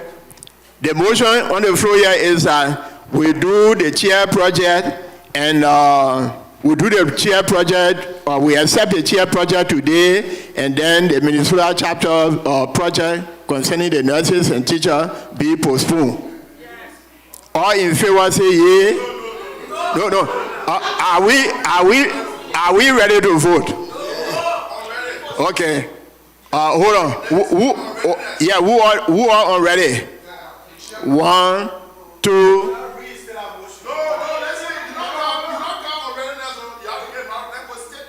Yeah, no. So we can know the number because we want to go back again. No, we want to go back after it.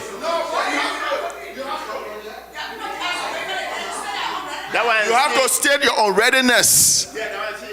All right? So, hear the movement, right? Now, let's do small and little practice here. So, hear the movement. He will accept the unreadiness that we're going to, the idea we're going to give. He will accept or he reject. Now, my unreadiness, for example, but it's serious though. My unreadiness is that the quote-unquote Minnesota project being now upgraded to national project, since Minnesota already have the fund raised and just need a finger push from national, I move, all right, that the Minnesota project be upgraded to national project, making national project 2 projects, which is a chair project and quote-unquote the internet cafe. The scholarship, right? Isn't that a scholarship? So now we make it national. So national, now we endorse it, we upgrade the scholarship now to a national, send the money already ready, and just need small to be added, plus what national already have, to have 2 national projects to undertake in 1 year. If that happens, I'll be ready to vote. Okay. And readiness?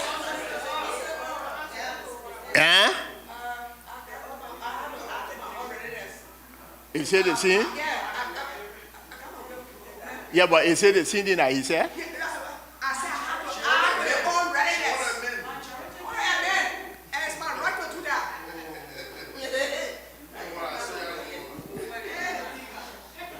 I agree with the representative amendment, but for us to do the 2 projects, is it possible that we can do the 2 projects from now to January, or our other project should be maybe June or next year, or let's have a specific time.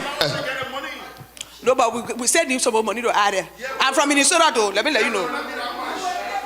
Yeah. Then we can think about when to do the other one. The ballot should carry. Agree. Then we can think which one come first, which one come second. Okay. So, okay. So, are we ready to vote to agree that we should augment the national project to 2?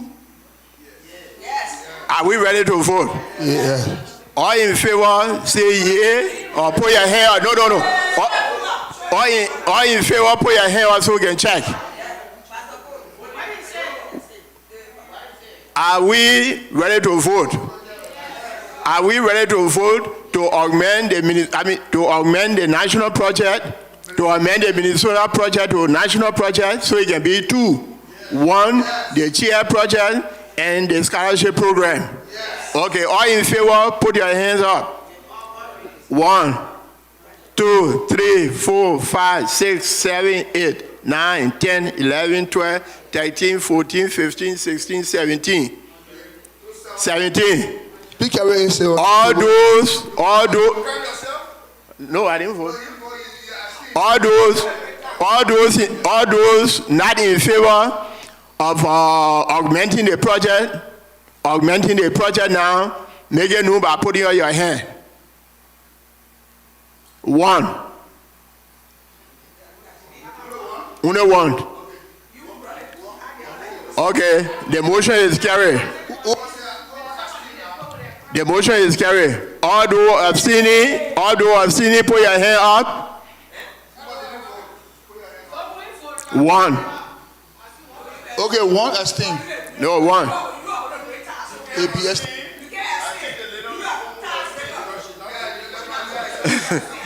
Okay. Yeah, no, even for that. Okay. The motion is carried. The Minnesota project has been upgraded to a national project. Now we'll ask the executive director. To go back to the drawing board and come up with a budget for that project and pass it over to the board for approval. That's the procedure, right? Yes. Mr. Director, you heard it? Okay, so we'll pass on the 1 year. We're not going back there again. To err with the exception, we accept that already. Okay. So, this plenary, this is the high decision making body. So, you are already being endorsed. Yes. All right, for moving forward, you have to find a proper channel. Okay. So we finish with 1. No, the next one. So the motion was, Mr. President, the motion was to accept the Brunswick chapter to be upgraded. We are not moved to the chairs whether there will be addition or we don't agree. We are not had a motion to vote upon it. Oh, which one? The chair. What chair is again? The motion was to accept, to upgrade it. No. We pass it. We pass it. The motion was, I thought the motion was to accept. No. We upgraded the scholarship program to a national. So we are having 2 projects.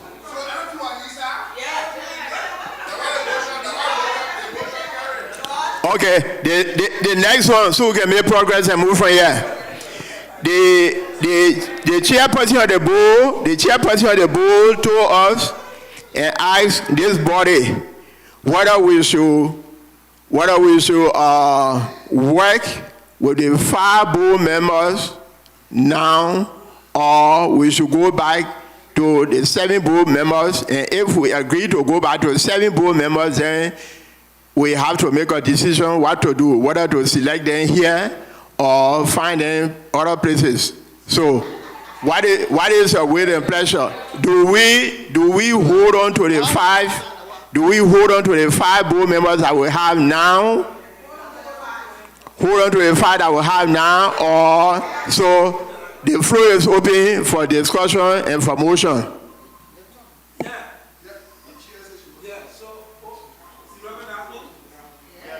Okay. So, for me, I want also add to the 5 board member to make it 7. And my reason is simple. When we started the process, Our brothers on the East Coast that left wanted us to be only 5. Wanted only the board member to be 5. We didn't know their reason, but we said no, let us be 7. Even though we went to 7 and 2 withdrew, but the convention agreed and said let it remain 5. Tomorrow they will say they never wanted 5, they stay 5. Now they came back to 5. No, I know what I'm talking. So I would suggest that we say besides what I explained, the issue of the 7 member was there because we wanted to give opportunity to other Riverside citizens for the different states that don't have chapters, the opportunity to come on the board to work. That was the reason.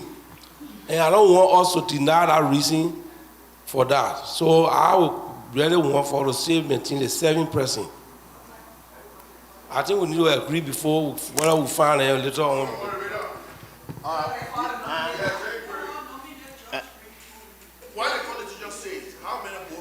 The constitution says 3, 5, 7, 9. All number. Okay. Thank you, Mr. Executive Director.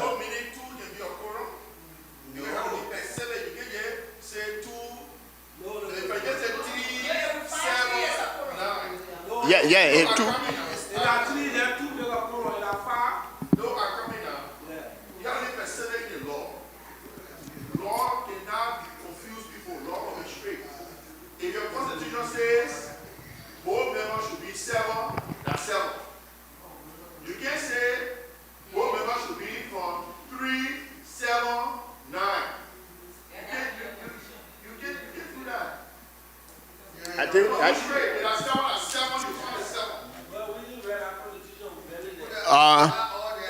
No, I think.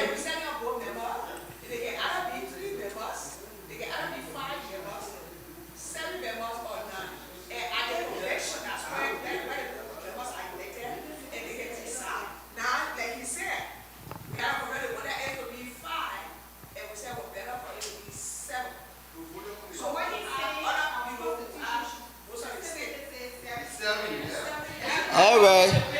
Okay, so we agreed on 7 the last time because of all the Rickman Road that was going on.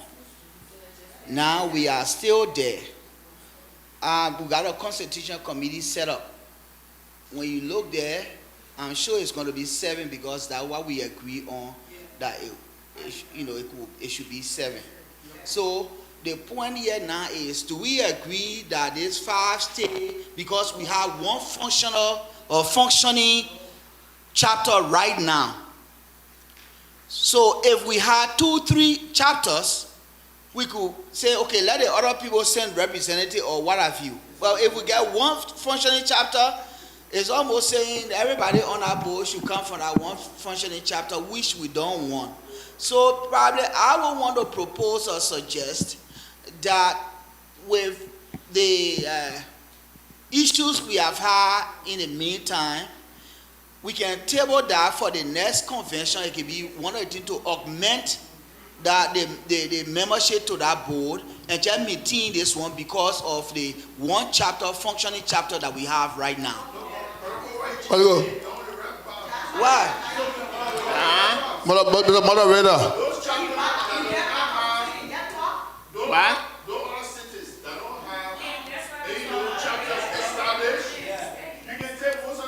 Yes. Moderator. I mean, they are there, but if they are willing to come on board, because one of the challenges that even that we want to spend time on is, since he was appointed executive director, we cannot even have people to fill the gap. Yeah. But the code remain that way. You are. Yeah, you are.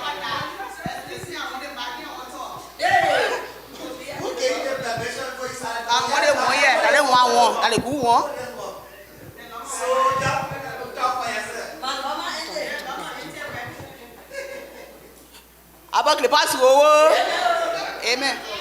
Okay, hello. We key the last time we went to Philadelphia, we said Unity Convention. Today we are in Minnesota.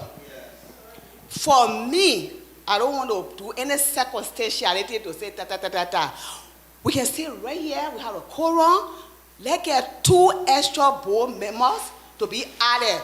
My reason is we can have other people from different states. They don't have chapter.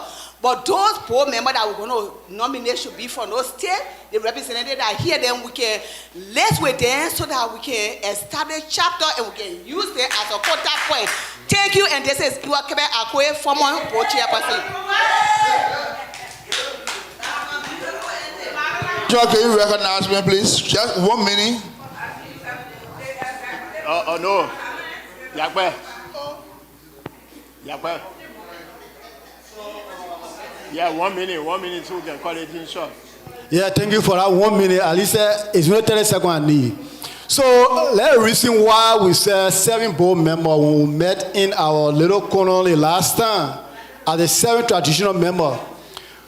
Because people feel within themselves that Minnesota got back on the numbers. So, if you have to go for board election, Minnesota will win all the positions. So, being that, we said, whether you get 100 members or you get 200 delegates, you can have a convention. Only 2 persons can be voted for within the chapter. So we're doing representative or board election. So now, some Minnesota have 2 because there's no way that you go for election and Minnesota win everything. So we say only 2 can come from Minnesota, 2 from any other chapter, the rest of the 3 from any other state. So that's the reason why we have 7 at the time. Okay. Am I recognized? Yes. 30 seconds. I just want to add on. The Constitution is not meant for present reality. The Constitution is meant for future use. So we should not be straight to fire today. We say we should hold it to fire. Then in the future, then we have to be teaching Constitution over than the game. So please, because the Constitution Committee will be making some draft of the Constitution to be endorsed. So please let it remain as 7 as we said before, because we don't want to go back and change it again from 5 to 7. Let it remain at 7. That's what I just wanted to make. Okay, thank you. Now, before we vote, let me just interject here small. I am appealing to you because of time and because of the Constitution. Elections supposed to be held at the convention. This year convention is not an election year. As such, we cannot be selecting people here to join the board. Therefore, my appeal to you is let the file remain until we go to the next convention or whatsoever the Constitution Committee will say. But this is not election year. So even if we appointed people here, if we appointed people here or elected people here, we might be wrong. The next convention is an election year. Yeah.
But let it fire up already that these people from different states, let it come on board with this, let to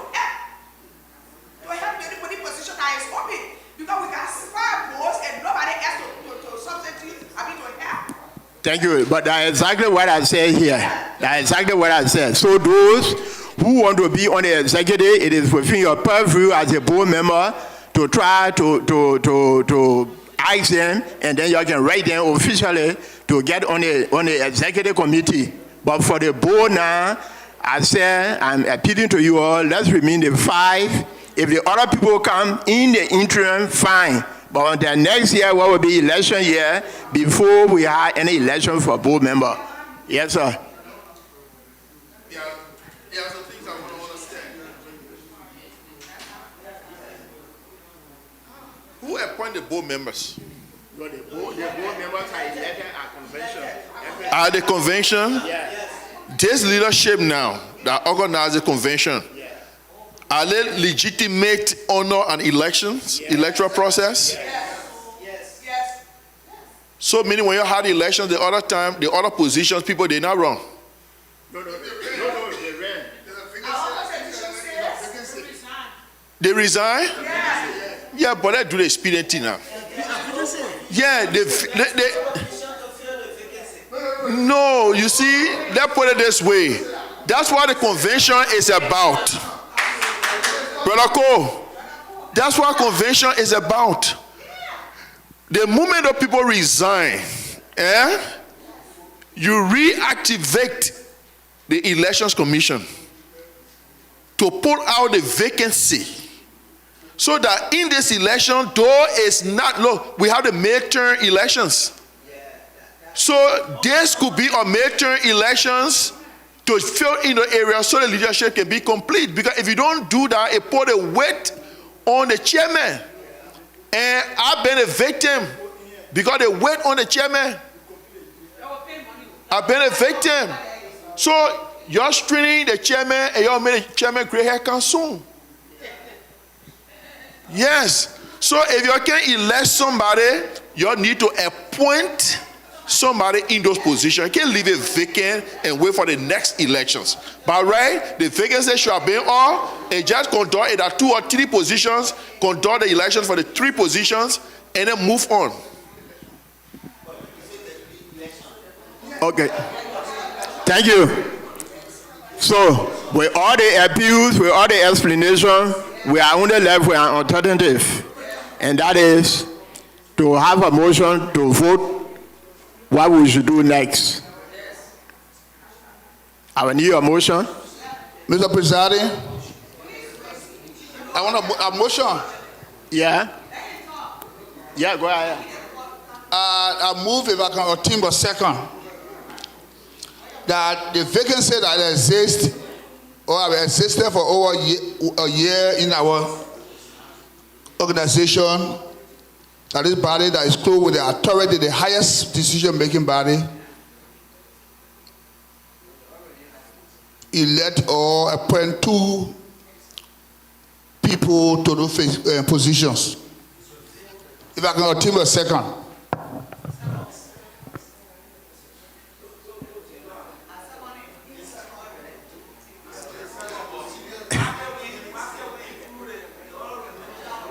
No. The executive positions are under your purview to select people.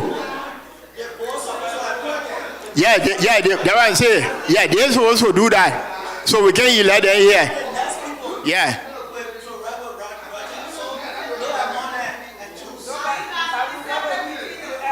Actually, there are so many honor money here.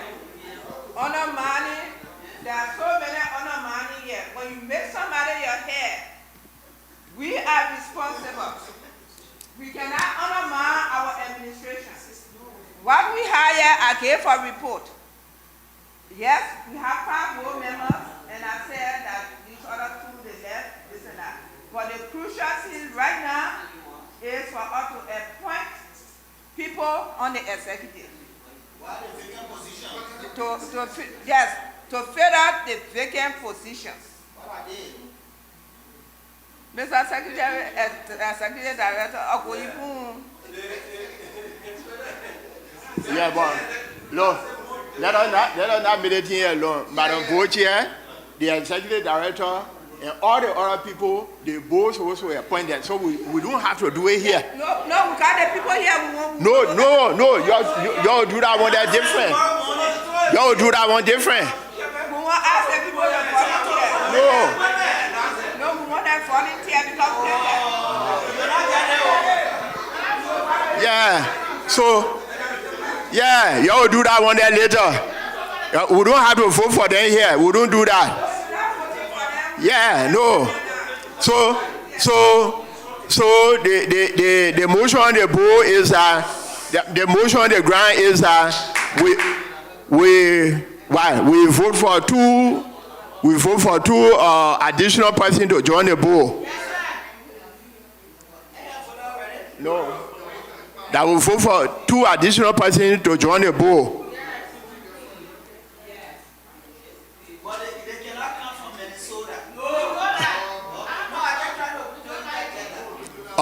Before we go to that, Madam Bochair,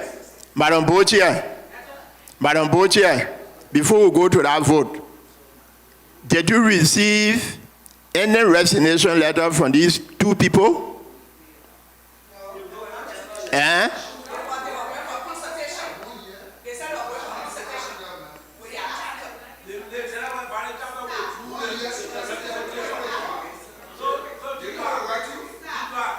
Okay.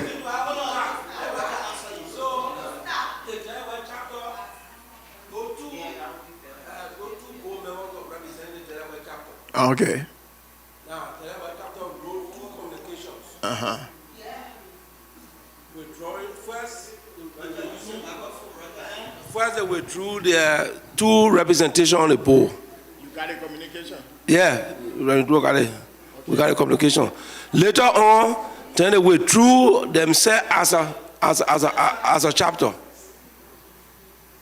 Okay. That being the case, hold on. That being the case, Mr. Mover, I want you to augment. I want you to augment your motion. Yeah, just a minute. I want you to augment the motion, saying that in the absence of the two other members. Hold on. It has to be recorded. Okay, yeah. Yeah, no, let me just, so they can augment it for the constitution. That's what I'm trying to talk about. So those that will be elected, so they can know that they are only serving up to the election next year. So that's true, it's true. Hello. Whatsoever we do here, we're talking about unity and all of that. We can't do it. We have to do it with love. We can't come and stand here and lie and tarnish other people's reputations. These people, the two of them, I told you I brought the communication team that is signed for us to appoint these people. I gave you my report. They wrote and said, Madam Board Chair, because of Minnesota chapter holding the position of executive director, we are withdrawing and going for consultation. Then the chapter wrote and said, because Madam Chair, we told you that we didn't want anybody from Minnesota chapter to be executive director, and since you agree, everybody agree for Minnesota chapter to carry the position, we are withdrawing. And I wrote then, the board we met and we wrote and said, we cannot make any decision to say that Minnesota chapter cannot be executive director. Because at the end of the convention, there was no resolution. You did not tell us that Minnesota chapter was not, I got a letter that was, Minnesota chapter should not be. So if anything, please, come on board when we get back to the convention. Then we can bring it out and vote upon that. And they refuse. So since they sent out withdrawal letter, they have not written any other communication to say, oh, we resign. The only thing I heard is say I should invite them, and I told them no, it's open, and that's the only thing. So they withdrew their membership. So this body, whatsoever motion you're making now, so whatsoever, please write it down, write what I'm saying. So whatsoever whatsoever we're going to write, because people are there, whatsoever motion. Since Delaware and the board members, they withdrew and went for consultation. 1 year, we are not heard from them. So, what do we do as a body? First in this body, got to decide whether we should remove them from the board. No. Yeah, so I brought it to you to tell you that as a board, these people went for consultation, and the consultation 1 year now, and this is the convention. So this convention, first of all, you have to decide whether, since they went for consultation, they are not here, you decide whether we should remove them. If we remove them, then we can start looking for people to fill up. Okay.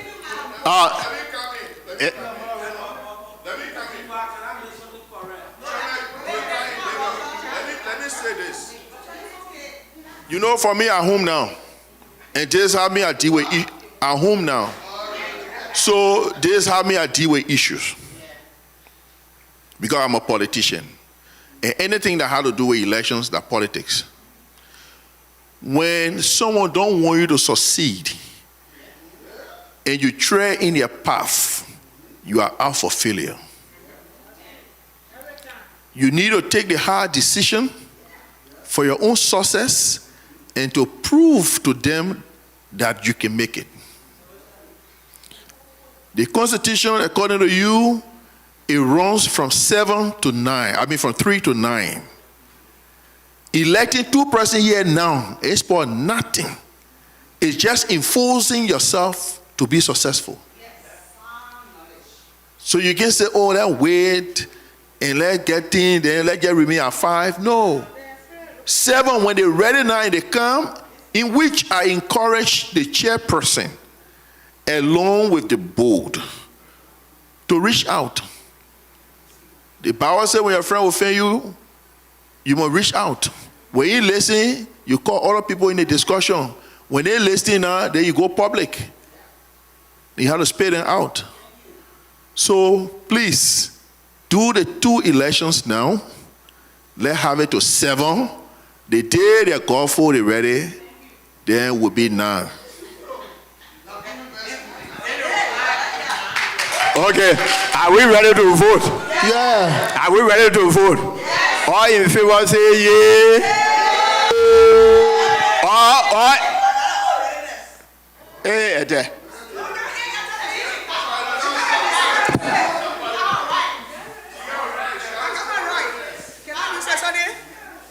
I agree with everyone where you're saying that we should have 2. Are you saying that? Don't worry. I agree that you're saying we should vote for the 2, which is no problem.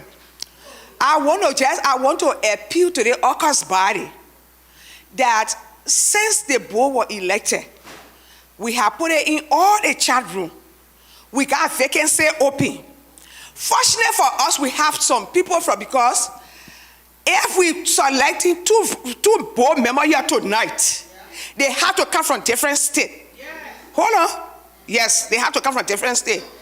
Now, when they come from different states, we don't have any other person to fill the position that these people are holding.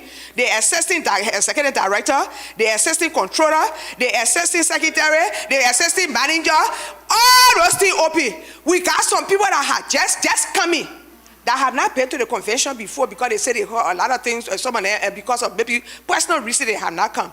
I think they should fill this position now to work, be able to get people in their state. We see they see that way of working. Just going and wanting, and you can knock my head for the warrior. Liberia, we let Tata business. You money not there, so when the Tata there, they will go like this. Nah. So we got two people here with people personal way. Let me finish. I'll be personal with my Indiana people. I am happy that we got somebody from Indiana. I think they could go as secretary director. Assistant executive director, assistant controller, so we can work because we don't have other people here. Then not so that only Minnesota people have to fill out these things. But we got 7 board members. We got 7 board members at this time when we got only 9 more months to leave the office, and then so we got to sometimes. You gotta play food against wisdom. I say you're not ready to vote, but you gotta look in the future. You gotta look in the future. Hello. I tend to agree with Sis Etta. And this is my reason. Roger, maybe he didn't say in a report, but he was threatening that he will resign after his report because he got nobody to work with. And it is shameful and disgraceful. As secretary director appointed, since they appointed him, no other person want to work. And he alone been working. The convention, we thank God that he's successful because he's been working day and night. He has promised after this convention, if we don't fill the gap, he will send you a letter of resignation. And I think we should listen very well and not focus on the board, because even if there are 3 members we got, the board will still function. So, thank you for bringing up that point. We need, not that we don't want to put people there, but a few people that came here to be added to the executive to work, if we put them to the board, then we still have the lack, and when we lose Roger, we'll be losing again. Thank you.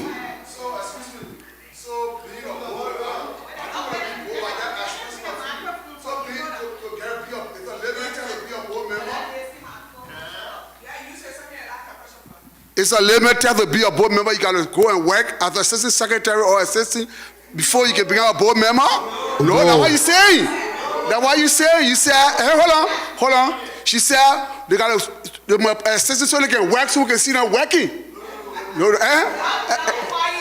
that's what she said. Yes, she said that. But that's why you repeat that too. That's why you repeat that. Yeah, you said no. She said we gotta see them working.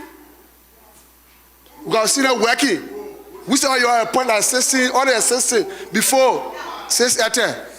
Before. When I came down here, I said our Indiana people, is their first time coming? And I'm my first time coming. And I'm my first time. So correct the English. Okay, but how I see you? And I'm my first time coming, correct the English. It doesn't matter. I was here. I was in the hall. I was right in the hall. We had a convention. I was here. So that I'm my first time coming.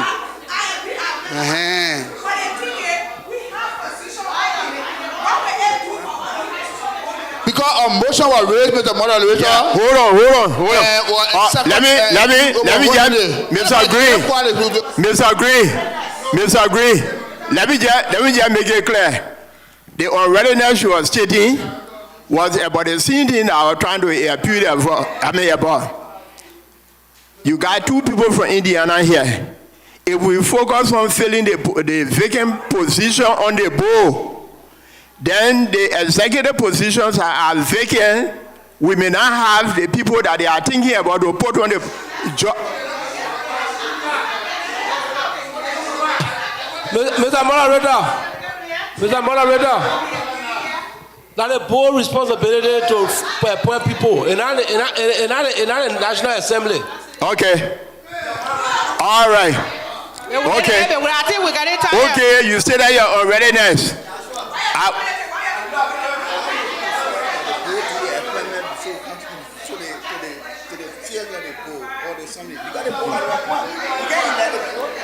Okay. Suppose we do it this way. Yeah, no, we got a vote. We got a vote pending. We got a vote pending. Okay. Y'all hold on some more. I think we're getting tired.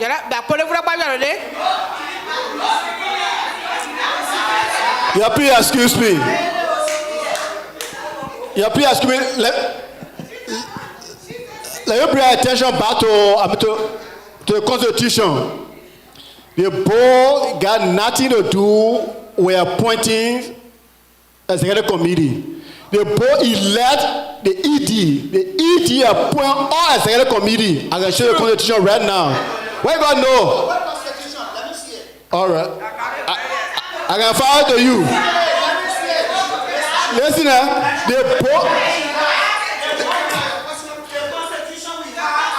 board does not appoint an executive committee.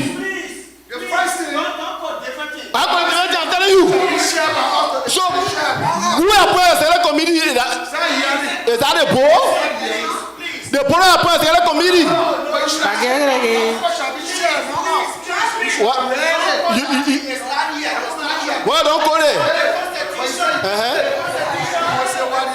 So, who appoints the committee? Listen, let me explain to you. No, I was an election commission. I was an election commission, and we had to read the Constitution. The body, the convention. Everybody, please listen. The convention will elect the board. Yes. The board will go. Listen, the board will go and choose their leadership. Yes. And from there, they will appoint the executives. Yes. And then they will all be installed. And that's what we wanted to do at the convention. Who appoints the committee? The board does the appointment is in the Constitution. The board appoints the ED appoints the committee. No, not yet. Not yet. You want to get it so you can read it by yourself. No. You're confusing the thing. Let's not confuse ourselves. Let us be clear here. The board got nothing to do with the committee. No. I think a different constitution you quoted, my brother. It's a different constitution, not the one we know. That what you know. Yeah, but if you got different, that's a city, we drop it and take the one that we are announcing and that we made the correction in. So, who appoints the committee? But we finish saying that the board does the appointment. No. You saying no, then you ask the same question again. I say, the board does not appoint the committee. Okay. You have to take your seat. Hello. We are getting ready to vote. Whensoever side go, that's it.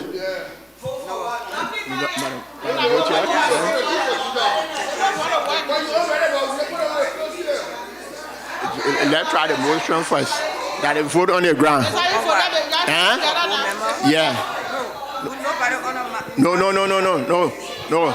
But the motion is on the floor. We agreed to vote. We have agreed to vote already. We can't take it from the floor now. Okay. No, we can't take it from there now. Somebody. Sister Iwa, with all fairness, we're talking about peace. We want to further our positions. No, I'm saying something. We're trying to further positions. All the emotion, this and that. Let's listen to one another. I am going around talking to people from other places, Green, Julia, for them to hold the positions with the executive. This thing is a family thing. We need to put people in positions that they will be able to work. Constitution or no constitution, how many of us? We got 7 board members and we got nobody to do the job. Yes, right now, our concern here, you vote right now, please, hello, George, please, we are the ones that been going through the headache, the executive director and the controller. These 2 people, they are the ones that been running around, coming to Minnesota, baking and doing this thing. that thing. So while we are here, I had just spoken to George and Julia for them to please come up because they are the ones from different states to fill out the executive position. We got we just here for a few more months. After that, we can have our election. We can get board members and all of that. So right now we know that the other people they went on vacation, they're on their vacation. We are dealing with that, but let us fill out the executive positions because it is us. It is us. So I'm not doing no motion. I'm appealing to you all for us to fill out the executive positions because we need for the organization to move ahead. Let us, yes, I'm asking you, I'm begging you, let us fill up, let's fill out the positions.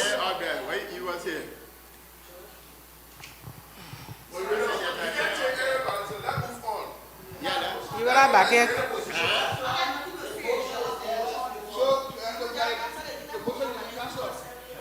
Why? You want to cancel the motion? Yes.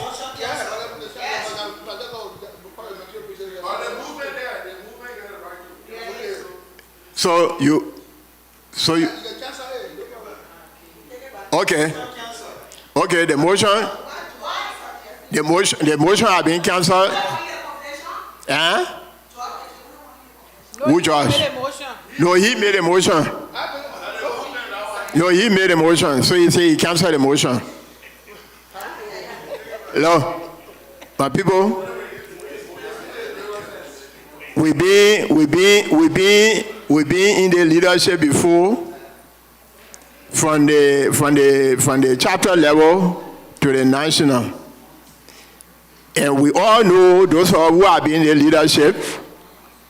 We know that the bulk of the work is being left for the person who is the head. Everybody else will be sleeping, and this was one of the same problem I had. We had bull, we had this, we had that. But when it's time to do certain report or certain thing, they will not do it. When you gather and do it, in the end, then they say you take a whole thing and put it on your arm. No, that your second time calling my name. She said it and you said it. What you want knows? But no. I mean, Eva, that's exactly what I was saying. That we've been there before, you know, that what can really happen. I didn't even know that George, that wasn't even wanted to resign after there's something here. So let us have some understanding here.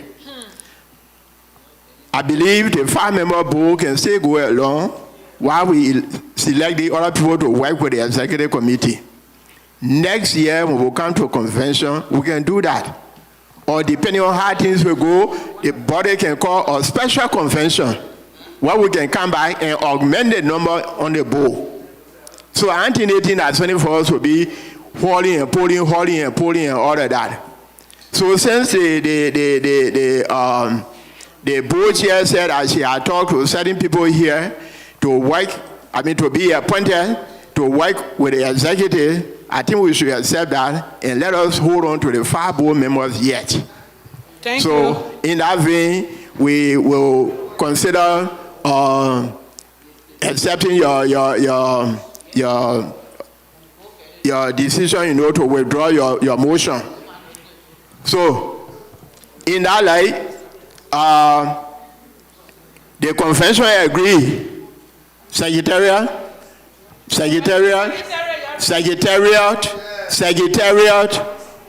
The convention agreed that the current 5 board members be meeting until next year convention, which will be election convention. Then the number can be augmented. Do we agree to that? Yeah. Okay.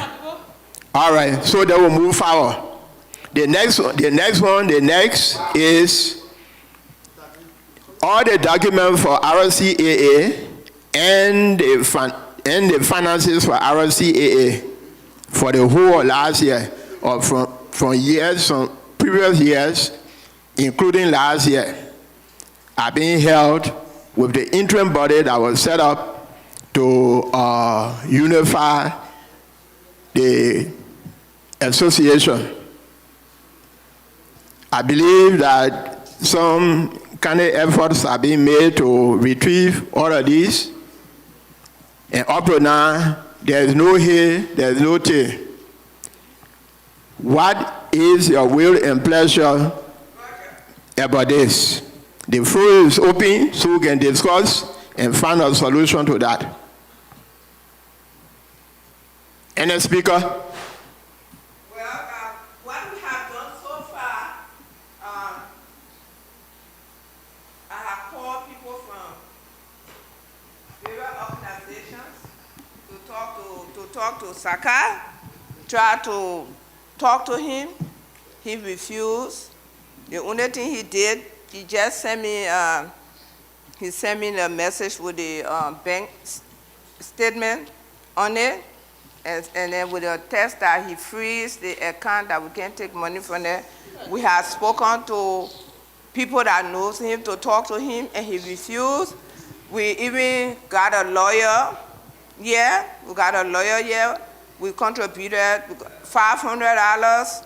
I think Joshua, other people tried. They went to the lawyer, and according to what it meant, according to Roger, I think the lawyer said they couldn't find him. Brother Myra knows his address, so this body will either decide, because we already gave the lawyer the $500. Yeah, we collected, we didn't take it, we didn't have money to collect it among ourselves. So the lawyer is here, so if we have anybody that have the influence to work with Roger, because it's only Roger. So, matter kondo.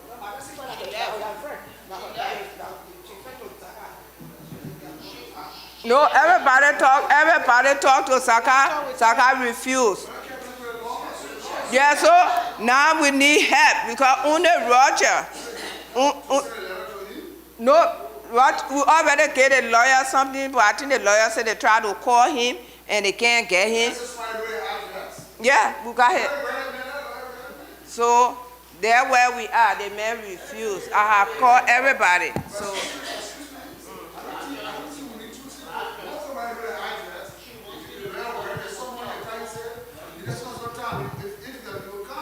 Okay, let's do it this way. The leadership has taken a decision already. They are pursuing the legal means. That's what she's telling us here. Please, let me say something here. I don't know whether we have the opportunity to carry like this in the next 3 to 6 months or so. These are people that we've been behind. If they see anything that mentions RCAA, they will block you.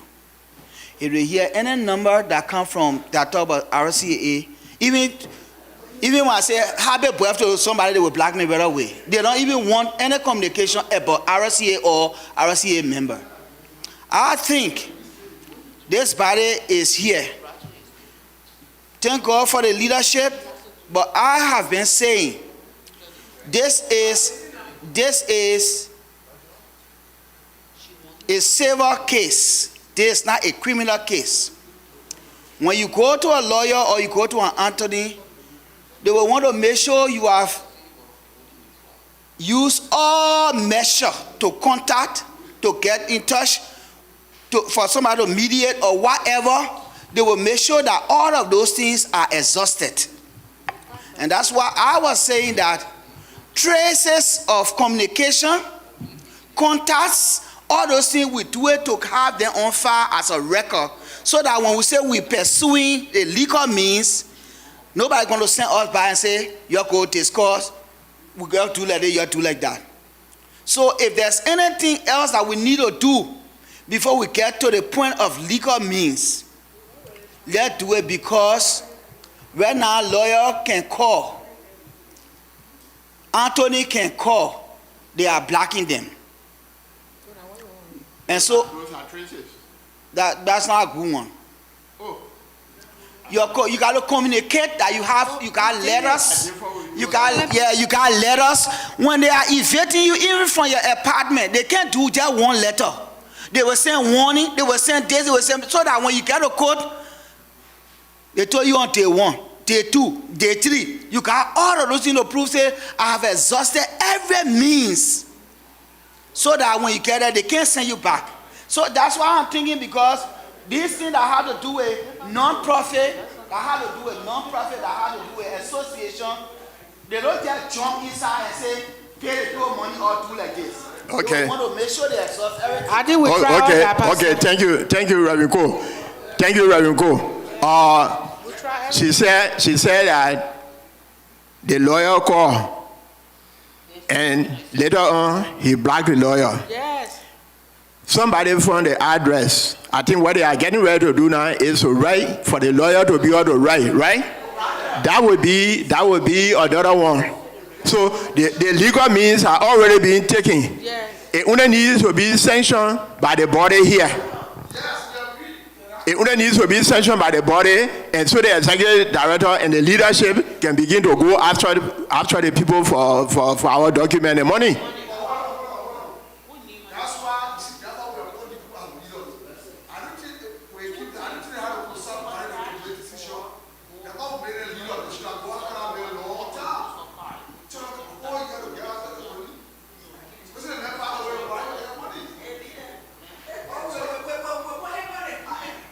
Okay, so let it be reflected in the resolution here tonight. Let it be reflected in the resolution here tonight. People listen. Hey, Secretariat, are you listening? Secretariat, are you listening? Let it be reflected in the document that the convention convening here today has unanimously agreed that the former or the interim past leadership be pursued legally to retrieve every document and finances owned by RCAA. Yes. We want to go after them. But let me add one there, Joshua.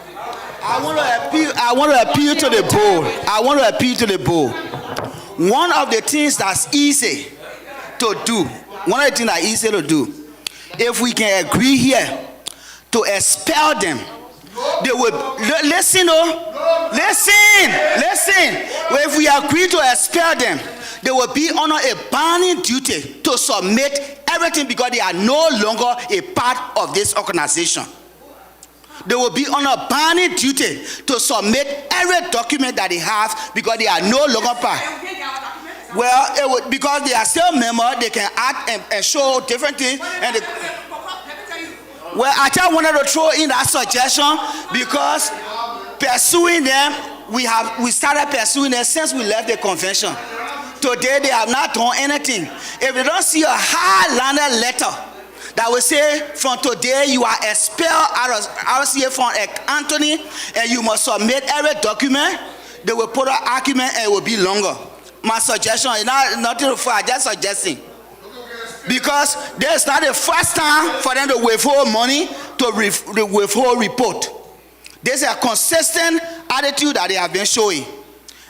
Those individuals, that's my suggestion. Thank you. Okay. Thank you, Reverend Cole.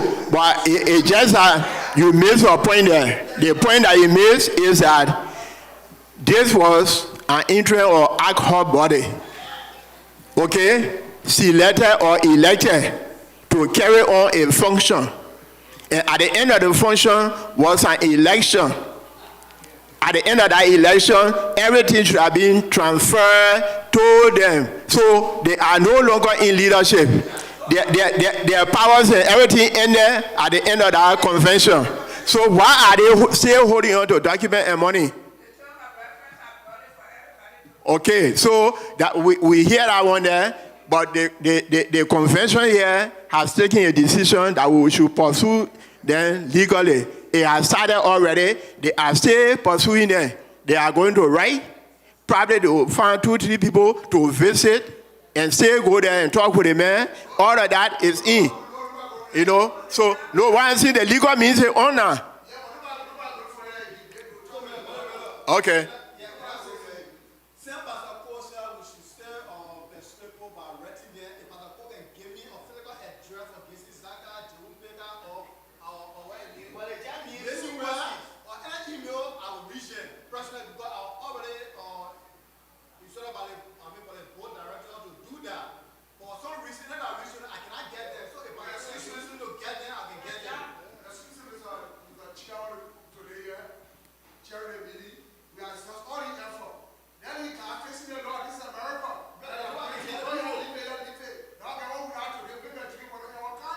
It's true.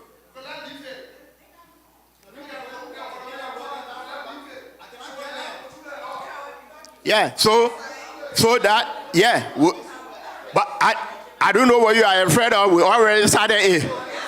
Yeah, we already started it. Okay, so the body agree that will pursue the legal means. So let understand here, my people. Yeah, please, because most of these things are being inside and I understand. We just calling Gacy Zaka.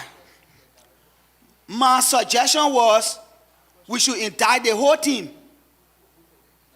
Because if they were on board, thank God for Jakbe, if they were on board, they would have pushed him, say, well, we finish with the people team, let's turn it over. All of them decided to black. So the whole team. Secondly, you know, they can go and exonerate themselves. They can go to court and say, I submitted everything, I was not there. But I don't want us to hand piece Zaka because they were a team. So let me add. Then also, I want also personally, directly, also indict or sue Mason Ware, who is not close with the authority to receive the national document. He's just a chairman of, listen. Because he is a chair, he's a chair for another chapter to receive all of the documents. When you,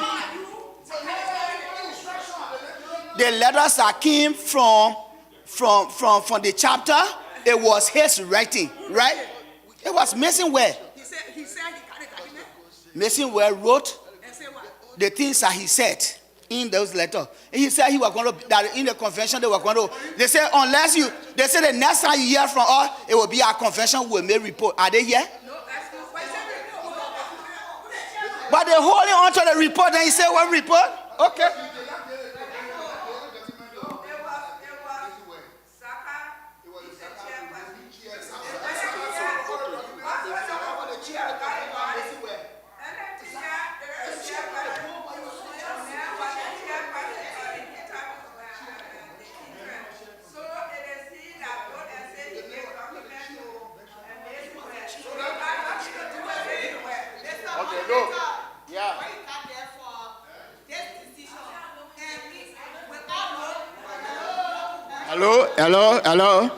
Hello. Yeah.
Okay.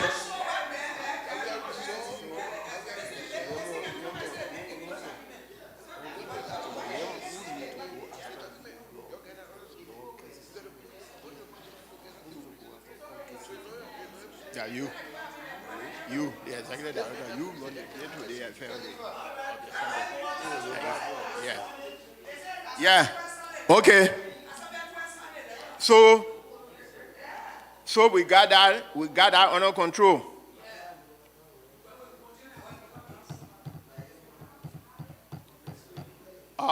Yeah. 1, 2, 3.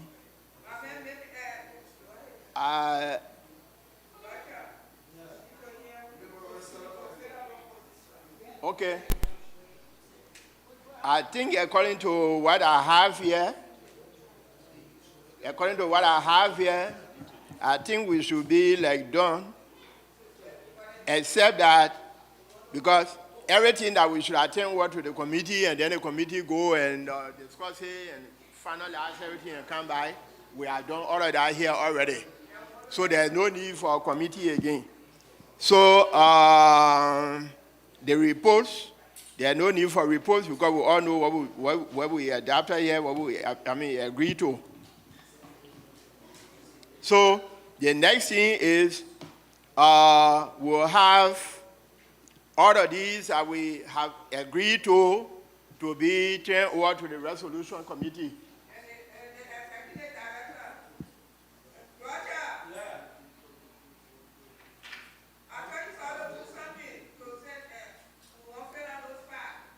Oh, no, that one, that different thing now. Every document that we have here, including your report, ma'am, the executive director report, the charter report, we need copies so that we can turn them over to the resolution committee. Yeah, that one will be with you now. So I come into in closing remarks and announcement. That's why you will do that. Okay. Yeah. Okay. So so far for my own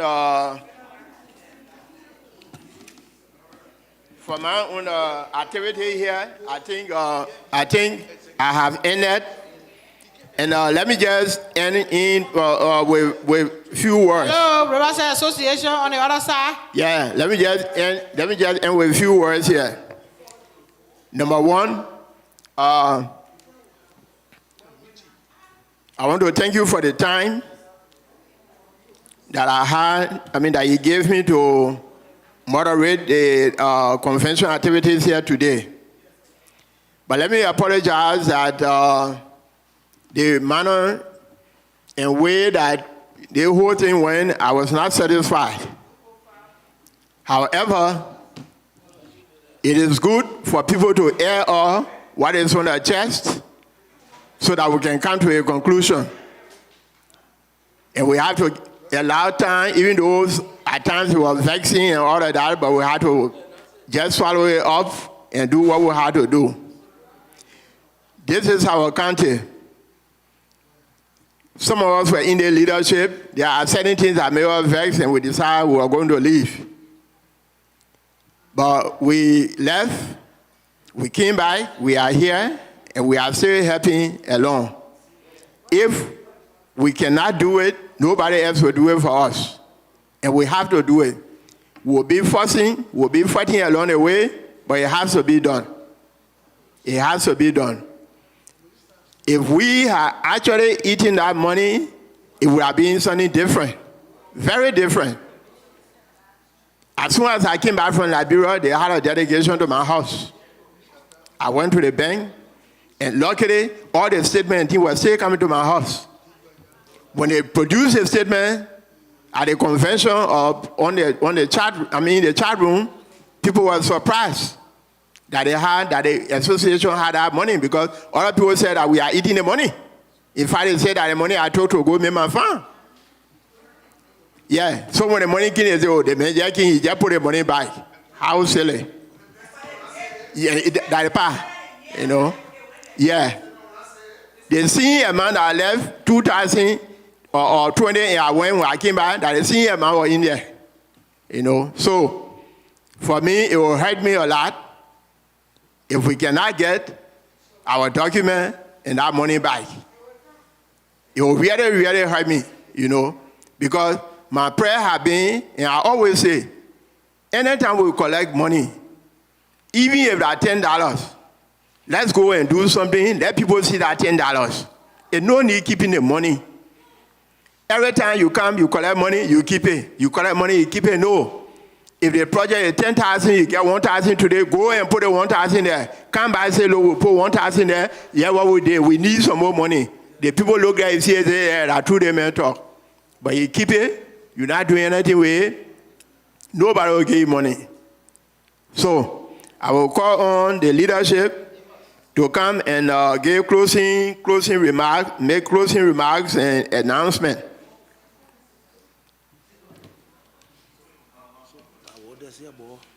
Yeah, you did already. Yeah. Right, do?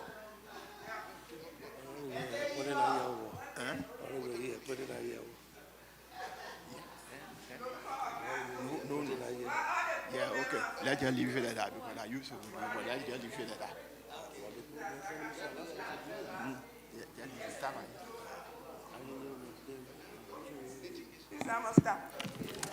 Hello. I see, Mr. Executive, you got your son. What John, the board members, John come, Edda, what the board members, and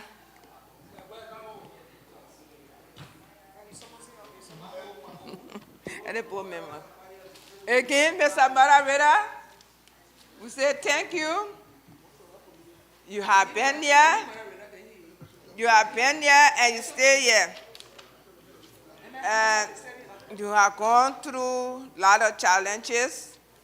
You and the former board chair, there were a lot of challenges.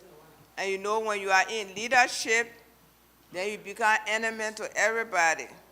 You become the worst person. So we want to say thanks very much to the former board chairperson and our moderator for this session.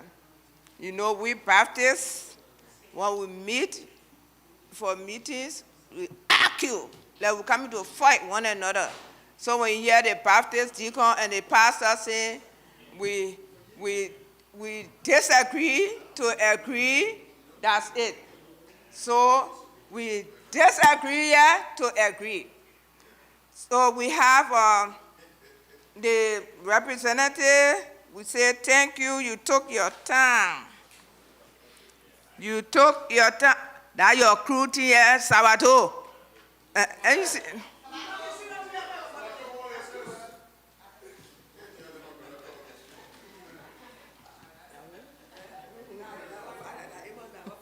you see me going in Sabato, I can hear crew Nina.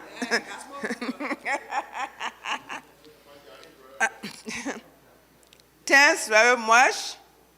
I was worried about you staying here all this time. At least you saw to be going out there for you to drive around to see the places. But anyway, it was good. As a lawmaker, you were good. It was good that you were here with us to give us some guidance. We say thank you. Now, we have come to the close of this session, Reverend Cole. We have come to the close of this session. We said that since we have our executive director, we have only had the controller, Mary Ann, and Roger. And it has been crazy. It has been crazy. And that's why we can't even get to the legal part, because for he alone to be running up and down is difficult. And we know we got good people here from Roses. And we know with the help of others, we will do better. And so, we look around and we discuss among ourselves and along with our executive director. You're supposed to be with you and Mary Ann. The executive director and the controller. the controller, we talk among ourselves because we need good people with good reputation to work. And so we came up with the conclusion that giving me the power to appoint with a board approval to appoint Brother George Green as the Assistant Executive Director for the Assistant Executive Director from Indiana. Congratulations, yes. And also, we want to call our Sister Julia, although she said, come on, why? Julia, to be our financial secretary. We have a controller. We want to be the financial secretary for this. So now that Brother Executive Director, you have people to work with you, You got assistant, you got George, and you got these two powerful women, and you got what they call Amos, they're not in also, and you can put it on the website that we have the positions all filled up. We want to congratulate you, and we will officially call on our representative. Please come up for him to induct you into office for you to start working immediately. Thank you. All right, so you repeat after me. You call your name, where your name should be, in the position. I, Julia Cabo, Financial Secretary. do solemnly swear how to do it together. I, George Green, Executive Director, RCA. Raise your right hand. We can get it by way, yeah. We in church. You know. Who taking the picture? So you come this way, and then I will be this way. All right. So you raise your right hand and your left hand on the Bible. Okay. So you say, I, Julia Cabo, Financial Secretary, RCA. do solemnly swear to uphold, to obtain, to guard and protect the Constitution. So help me God. Thank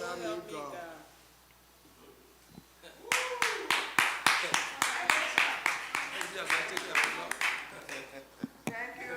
Can you say a word, one or two things? I have congratulations.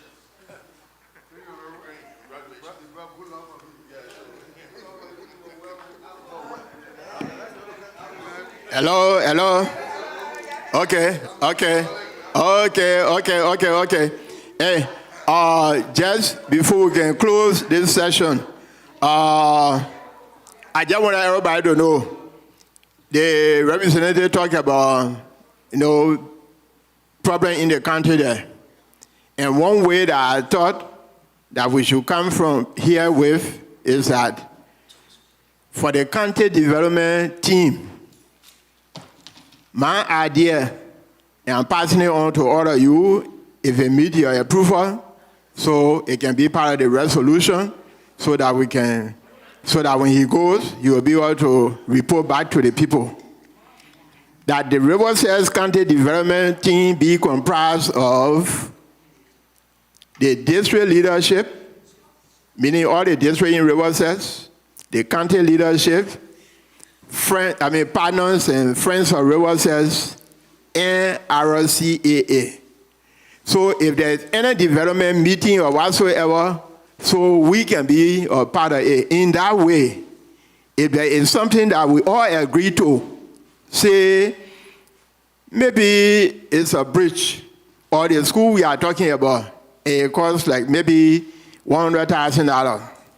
Then we can say, okay, in the, since it is $100,000, RCAA will make sure they raise $5,000 or $10,000 of that money towards that project. And then the county development, authority, with the funds that they already have there, they can take that money and they can put a certain amount of money on that so we can build a school. So, but every project that is going on in the place, every development project, we want to be a part of the meeting. We want to be a part of the meeting so we can know how to collect and what to collect, so we can know what to give to people here. You know, so we are appealing that if we meet your consensus, that we put this in the resolution so that we can be a part of the county development team, so we can all be having meeting about the county development. Thank you.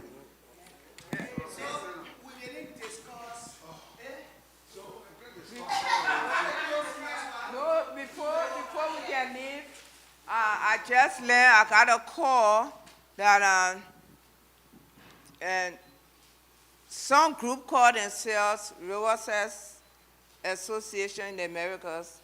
They will be visiting Nathaniel's daughter tomorrow.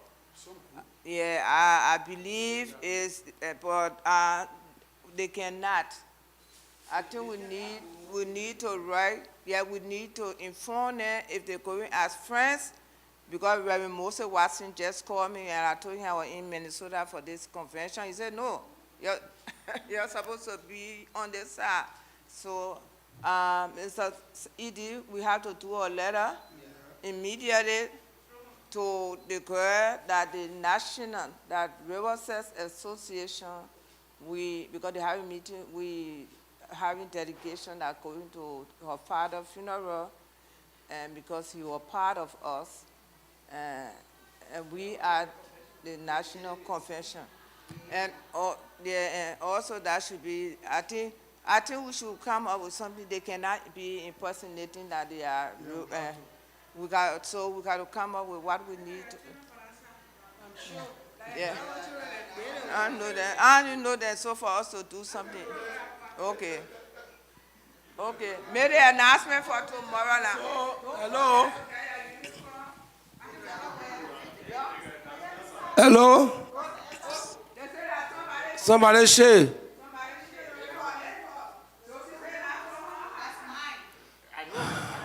So tomorrow, I understood the moderator said we adjusted everything. Therefore, the committee on the resolution will be meeting. Yeah.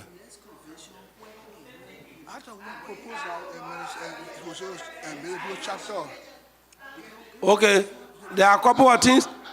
All right, so we got 2-3 more items to discuss before not today, because everybody looking at me now. We want to know the two things that remaining next convention, where we had it. The other thing, there are some people who got more than 8, 9, 10 people in the state now, they recruited.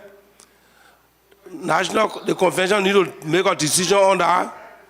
So tomorrow, hello, we'll just be meeting for 2 hours. Yes. 2 hours.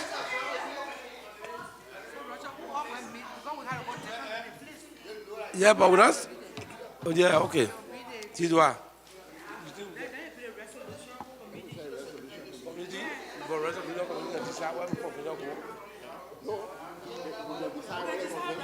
Hello? Okay, say we don't want to meet tomorrow. When the resolution committee will meet, can we decide where we'll be having the next convention? And number 2, the people in Pennsylvania, they've been recruiting. You see in the chat room, they got people who register, some of them pay the convention fee. They are over 8. I think they are 10 or 11 or 12.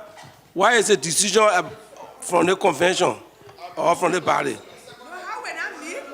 We got a meeting, so we have met tomorrow.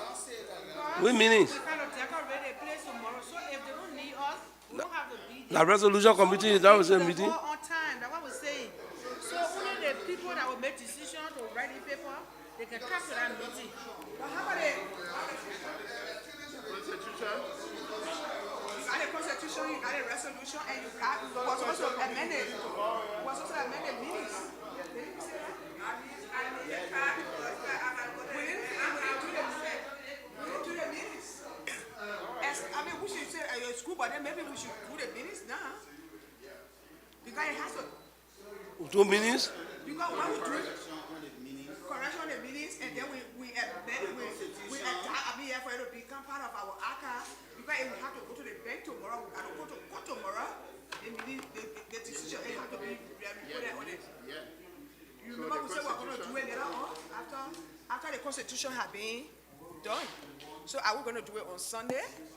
Maybe call before we do the Sunday, I don't know.